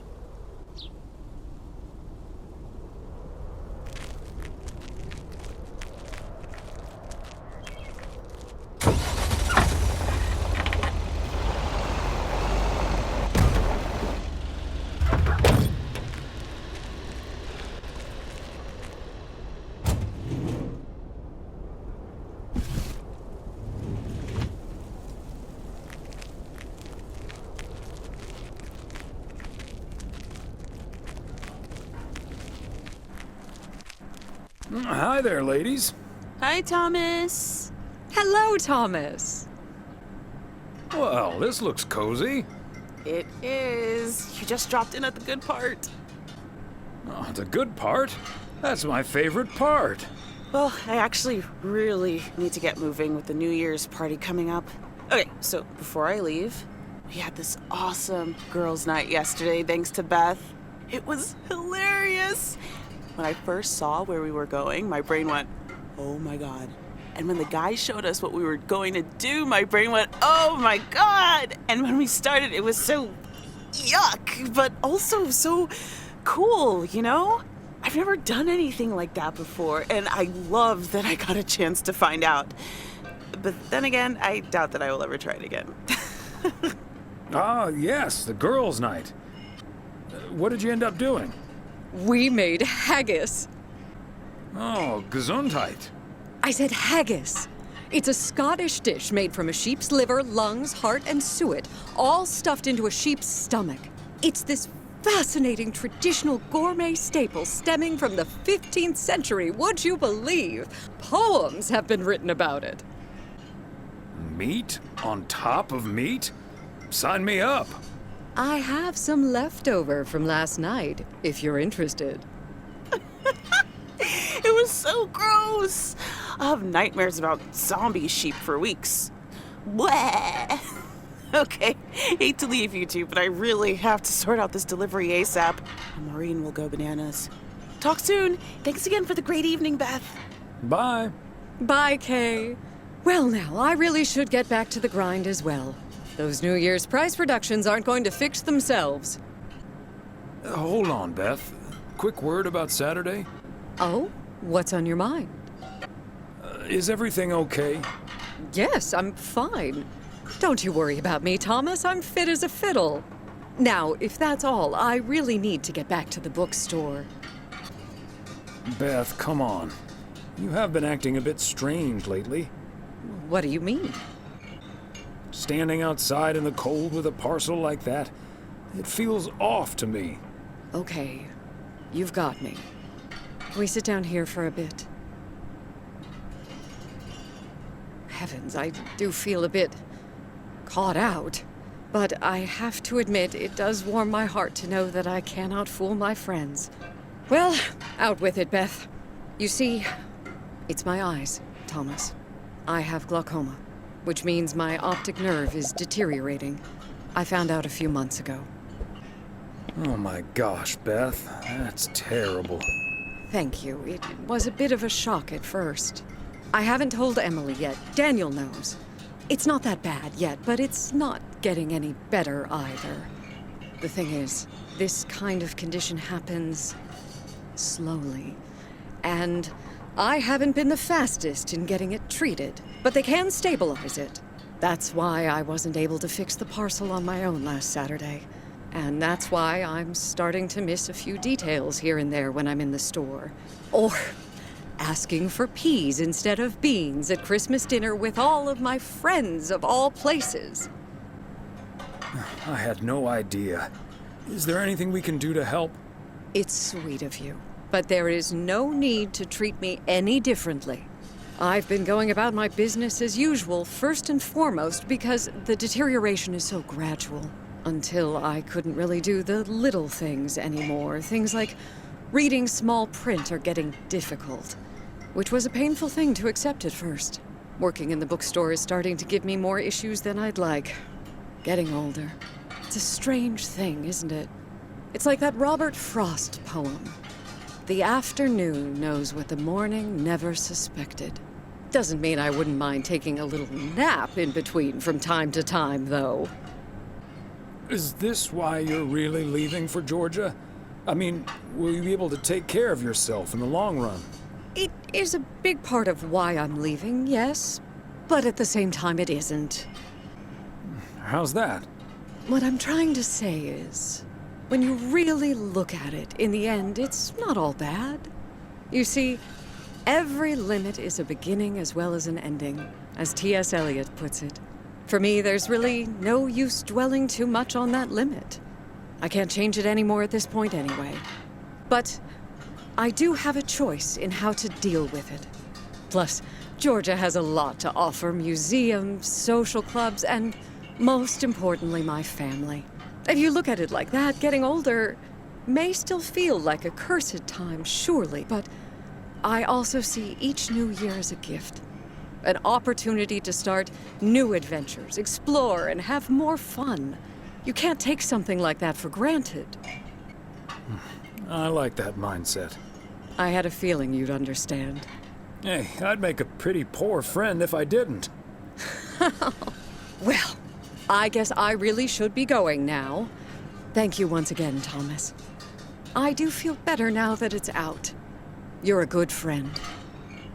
No, thank you, Beth. Bye now. Hey, Thomas, have you seen Jack? Yep, yesterday night in my kitchen. Yeah, okay, but I kind of need him now. I'm a sitting duck right now. I'm toast if Morgan suddenly shows up. Yikes. Maybe I can help out? Good afternoon, gentlemen. Sorry for interrupting your conversation. Mr. Coleman, I see you've managed to be present at the job position you're currently holding. I think it's time you and I had a little chat inside the office. Mr. Morgan, it's so good to see you again. A little chat sounds wonderful.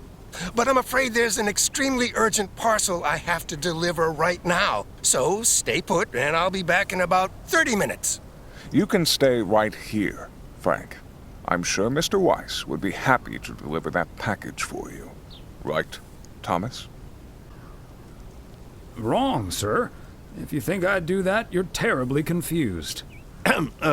Excuse me, sir? Hi. Hello. I heard you were looking for a guy in a light blue shirt with a mustache to purchase illegal fireworks in the parking lot of the post office? Well, you found him. Illegal fireworks? Who do you think I am? Sir, you don't have to keep your guard up. Frank and Thomas here both know me very well, and I'm sure they won't tell a soul about what you're doing right now. So, what will it be? I've got rockets, Roman candles, fountains, sparklers. I even have barrages that'll give you a fireworks extravaganza that you won't ever forget. I think there must be a misunderstanding here.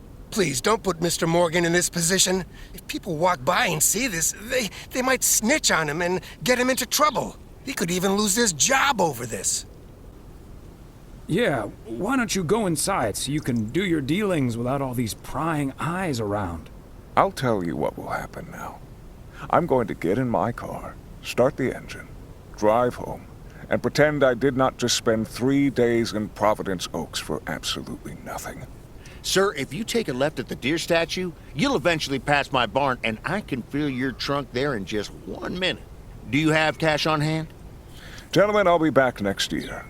Frank Coleman, your luck will run out one day. I wouldn't bet on it. Tally-ho, Morgan. Great job, fellas. Morgan will be cursing all the way home. If you can't stand the heat, stay out of the kitchen. Thanks, guys. I owe you one.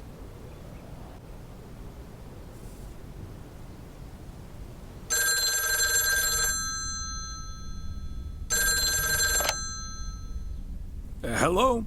Evening, Thomas. It's Maureen. Oh, hi, Maureen. If you're looking for Emily, she's at the motel right now. I was actually looking for you, Thomas. I don't know what to do with this Nancy situation. I get so worked up just thinking about it. And that usually gets in the way of doing the right thing, you know? I need to talk to someone who's a bit more emotionally detached from the situation.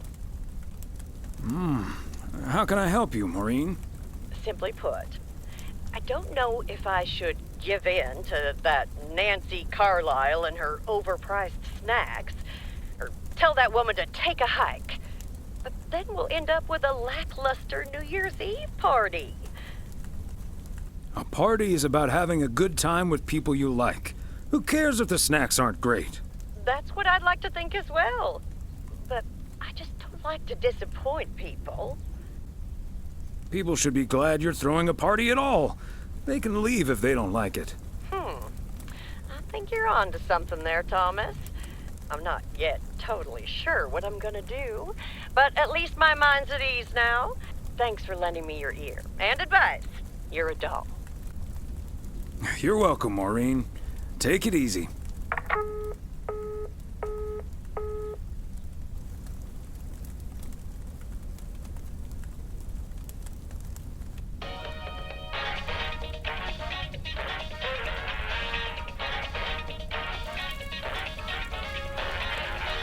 I hate to admit it, Klaus, but if it wasn't for you, I would have been a goner. Ha! You can't say that about the other guy. You betcha! You made a mess, man. Blood and guts everywhere. It's not the first time I've made Schweinbraten without cooking. Ha!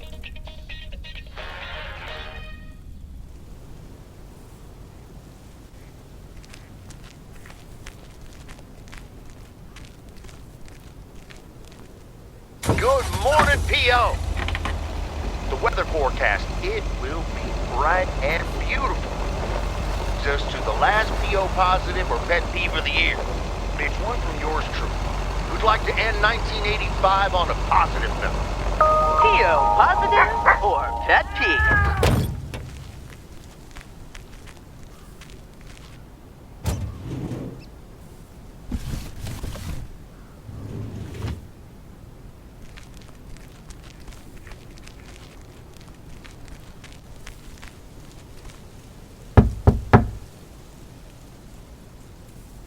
Another day, another dollar. I'm starting to sound like Frank.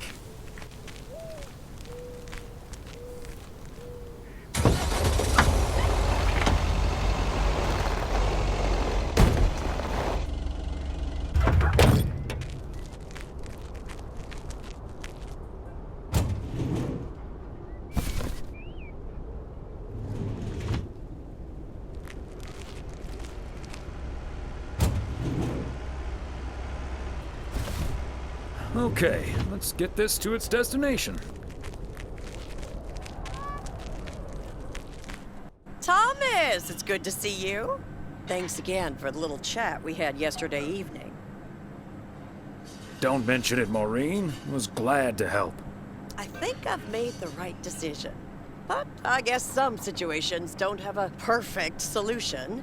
You'll find out tonight, Thomas. We'll have a grand old time regardless.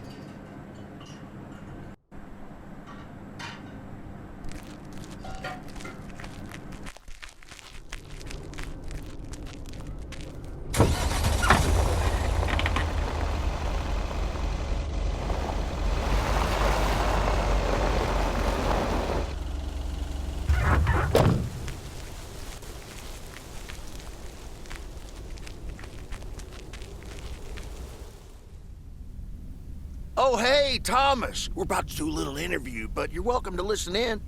Mr. Price, you know Thomas Weiss, don't you? Sure do. You're resident mailman, am I right? Good to see you, man. Hi, guys. Don't mind me. I'll just be a fly on the wall here. That was Open Sky by Velvet Moon, one of my favorites. Folks, we have a special treat for you today because I have a guest here at the Reynolds studio. You know that happens from time to time, but today it's a bona fide big shot. None other than KNW6's own newsman extraordinaire, Mr. Connor Price. Thanks for having me, Jack. Always nice to talk to a fellow broadcaster. Coming up on our 10th anniversary, Mr. Price.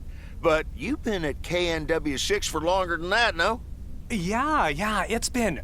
Gosh, can you believe I started there way back in '66? As a segment producer on Portland Rise and Shine. Still remember the title of my first item, too. Is Poplin Still Poppin'? That's a great title. And yet, this is the first time you've come to Providence Oaks.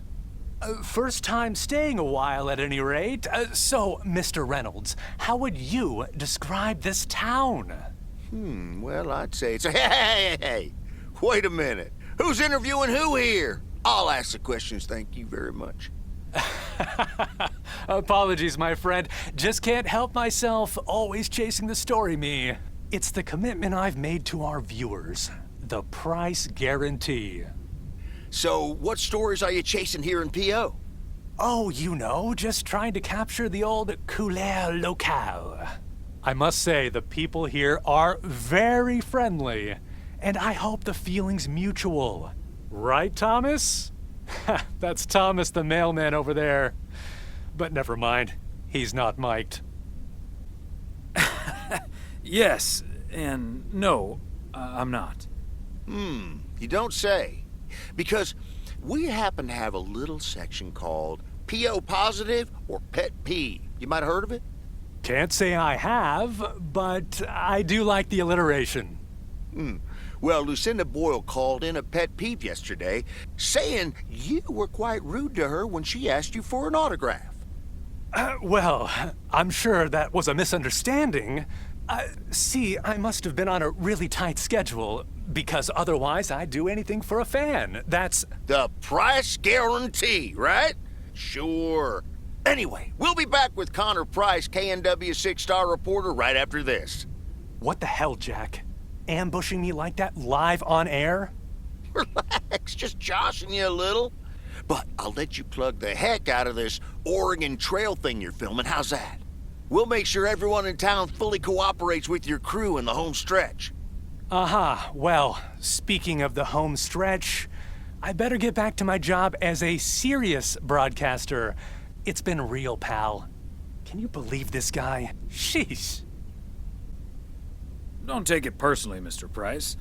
Jack's a swell guy. Huh. That's the thanks I get for stopping by amateur hour. Sorry you had to witness that, Thomas. Made for good radio, though, while it lasted anyway. I'll see you at Moe's tonight, yeah? You don't want to miss what Frank's been cooking up. Can't wait. See you there.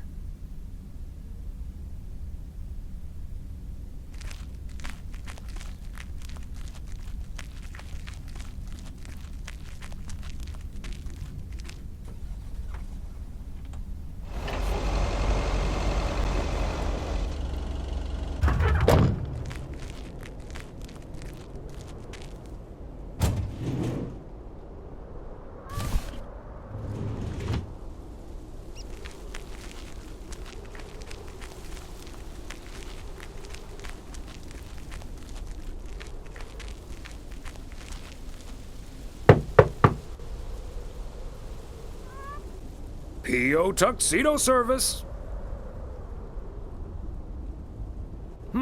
He's not in. I should probably leave it with Ilsa then. Room 9.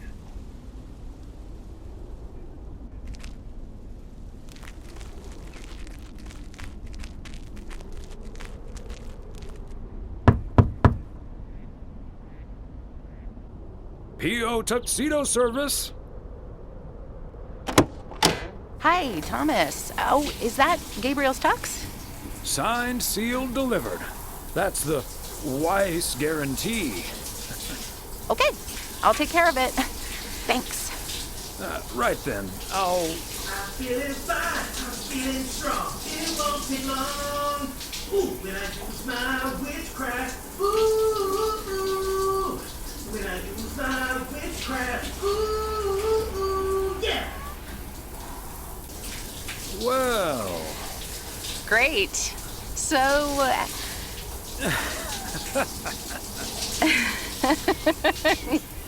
See you tonight at the diner. Oh, and thank you. My pleasure, Ilsa.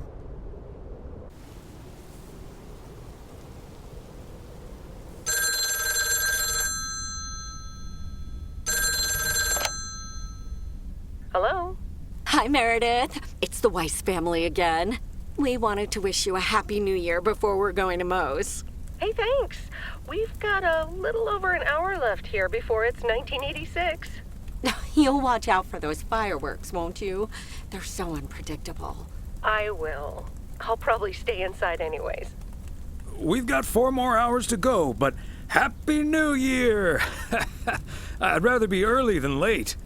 Are you going anywhere to celebrate? Thanks, Dad. We're all a bit drained after making the deadline. Some guys from the office were going to do a ER Kung Fu tournament, but I didn't feel like it. A Kung Fu tournament? On New Year's Eve? Yes, Mom, it's a video game. But Tess and I are going to watch Trading Places instead at my place. I think that New Year's Eve is overrated anyway. People seem to think it must be the best night of the year, but all you usually get is a lot of drama and a solid hangover. My New Year's resolution was not to make a big deal out of New Year's Eve anymore. And it looks like I'm not going to break it. But don't let that ruin your evening. I totally understand you, Meredith. My best New Year's Eve was actually one I spent all by myself. I don't know why, but that night I've never felt more at peace. And most parties aren't worth the hangover anyway.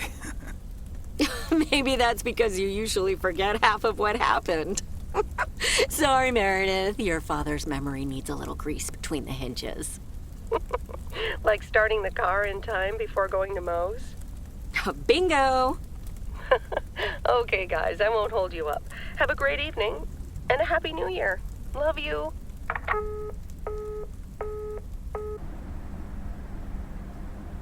My beautiful people, may I have your attention for half a minute? First of all, welcome to Moe's. We're excited to celebrate the last few moments of 1985 together with you. It was quite an undertaking to host this New Year's Eve party at the last minute. So if you feel like the snack situation isn't up to standard, you're right. But we do have enough tater tots, french fries, potato wedges, and potato pancakes to feed the entire village. Thank you so much for that, Jack. And thank you all for coming. Cheers to a great evening. Well, if it isn't my favorite KNW6 news team. In the flesh. Hi, Thomas. Nice tuxedo, Gabriel. Thank you. And thanks for making sure I got it. I put it on right after I got out of that shower. He toweled off first. Don't worry. There we go. Champagne for my real friends and real pain for my sham friends. Hi, Connor. So, is the segment on Providence Oaks in the can yet? Almost, my friend. Still have to shoot the countdown to the new year. Hopefully that gives us the ending we need. I've been promised a spectacle. Easy on the alcohol there, Connor. We still need you on camera. Can't have you slurring your words. Slurring my words? Whatever do you mean, Ilsa? Quit fooling, you guys. It's getting close to midnight. Let's set up and get ready. Showtime. Okay, getting into character. See you on the flip side, mailman. Hi, honey. There goes that Connor Price. Would you believe the motel had to custom order a blow dryer just for him? He tipped generously, though. Oh, is that Beth sitting over there? Let's join her. Good evening, my dearest of friends. Almost time for Old Lang Syne, eh? Did you know that Old Lang Syne was written down by Robert Burns in the 18th century? And that he based it on an old Scottish folk song? He wrote it to a different melody than the one we sing today, but I have to say, I do like this version. And it's often sung after a special dinner where haggis is served, would you believe? Honestly, Beth, I don't know how we'll get by without these fascinating facts when you're gone. Well, I will still be selling sets of encyclopedias at the store for a few more months if you need them. I'll cut you a nice deal. Only if you'll help load them into my truck. All joking aside, my friends, now that a new year is upon us, I feel a moment of thanks is in place. I know I've kept my situation from you for a while, but now that it's out in the open, I honestly don't know why I didn't share it with you sooner. Pride, I suppose. But I feel so much better now. So thank you, my friends. That's what we're here for. Glad we could be there for you, Beth. And thank you for opening us to it. We'll always be there for you. But you have to let us in first.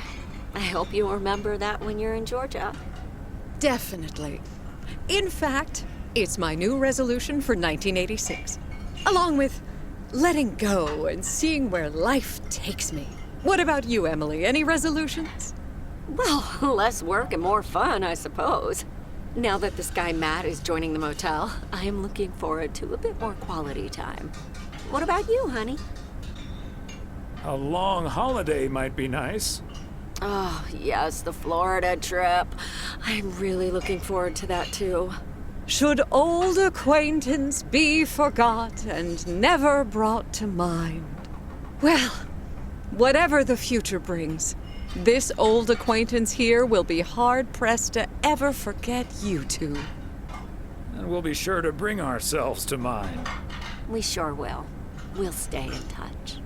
And like you said at Christmas dinner, even if the reasons for change are sometimes out of our hands, let's focus on the new beginnings that come along with them. And what better time for new beginnings than New Year's Eve? Attention, folks! It's showtime! If you want to see the biggest fireworks show west of the Rocky Mountains, you better be standing outside in about 10 minutes. That's my cue. From a little spark may burst a flame, as Dante once put it. But I need to visit the ladies' room first, or I'll turn into a pumpkin. See you outside. Isn't she marvelous? I'm so happy for her, but I am going to miss Bethy. So will I. Seeing a parcel addressed to the bookstore always brightened my mood. It makes me feel a bit melancholic. Even more than I usually am on New Year's Eve. This odd feeling of looking back and forward at the same time, and now I'm doing that over a much longer period than just the coming and going of the year. I know what you mean, and there's nothing wrong with that. It's good to have something to look forward to. And we sure have something to look forward to, don't we? I guess that's what's most important in life. But let's enjoy the here and now instead. Our wise and beautiful daughter just taught us not to demand that this should be the best evening of the year. But we're allowed to try it, right? So this is where my speech ends, my dear husband. And now I need a glass of champagne. I'll drink to that, and to you, and all the good things the new year will bring us. Maureen, I need champagne. For me and my beautiful wife. You got it, sir. Just grab your glasses and join me in the bottle outside. It's less than a minute now. 20 seconds on go, Mr. Price. Go. And so, 1985 draws to a close. With mere seconds left in the year, I've been told this little lake town will strive to end 85 with a bang. In 10, 9, 8, 7, 6, 5, 4. Holy Toledo! Ilsa, are we getting this? Somebody check on Frank! That sure sounds like a delicious eggnog recipe. Hurry up, dear. It's coming up next. Yes, don't get too excited now. It's just a preview, remember? And now, a man with a very special New Year's resolution. And he's going to tell us all about it. Isn't that right, Sybil? Absolutely, Bob. It's none other than our roving reporter, Connor Price. Connor, my dear, where in blazes are you? Well, Sybil, I'm in beautiful Providence Oaks, wishing you and Bob and our viewers a joyful 1986. And as for my New Year's resolution, Bob, why, it's my very special price guarantee to all of you that I will be sharing gripping tales and intimate portraits from all over Oregon in an all-new series of special reports on small-town America. Part 1 will air tonight at 8, right here on KNW6. And it will be all about the gorgeous little lake town where I was fortunate enough to spend the waning days of 1985. Here, let's take a look at an exclusive sneak peek. Providence Oaks, an idyllic town by a lake just south of Melville. It's where this reporter counted down to 1986. And although, unfortunately, the fireworks started a little early, so we didn't quite manage to catch them on tape. Take it from me, it was quite the spectacle, courtesy of postal worker Frank Coleman. Just a faulty batch of leftover 4th of July material, I guess. Not mine, anyway. No siree. But I'm all right, folks. Really, everyone can stop calling me at home. I'm A-OK. And perhaps that encapsulates the true nature of Providence Oaks. Or P.O., as it's called by those who know and love it. It's a town where even when things don't go as planned, folks will be all right and A-OK. It's just, we help each other out, and there's nothing we can't fix. A town where first impressions can be deceiving. This town may look sleepy from the outside, but trust me, there's always so much stuff to do and take care of. Ugh. A town where generations have grown up. It's a great place to raise kids, and also a great place to have been raised as a kid. Myself, I mean. Back when I was a kid, being raised here. Was that okay? A town where patience is still a virtue. To be honest, I'm not entirely sure if this is where I'll find what I'm looking for, but I do know I can keep looking here for as long as I want, and that feels great. A town full of unique individuals that, deep down, have more in common than you'd think. The average Providence Okian probably doesn't exist. We do tend to keep to ourselves until someone needs us. Then we show up. Always. A town you can't help but love. I just think it's the best place in the whole wide world. Sue me. And where everyone has a story to tell. To me, it's all about the people. Because... Yes, well, leave it to the mailman to say it best. This is home. Indeed. Providence Oaks, like so many other places in our great state of Oregon, is a small town with a big heart. This is Connor Price, KNW6, P.O.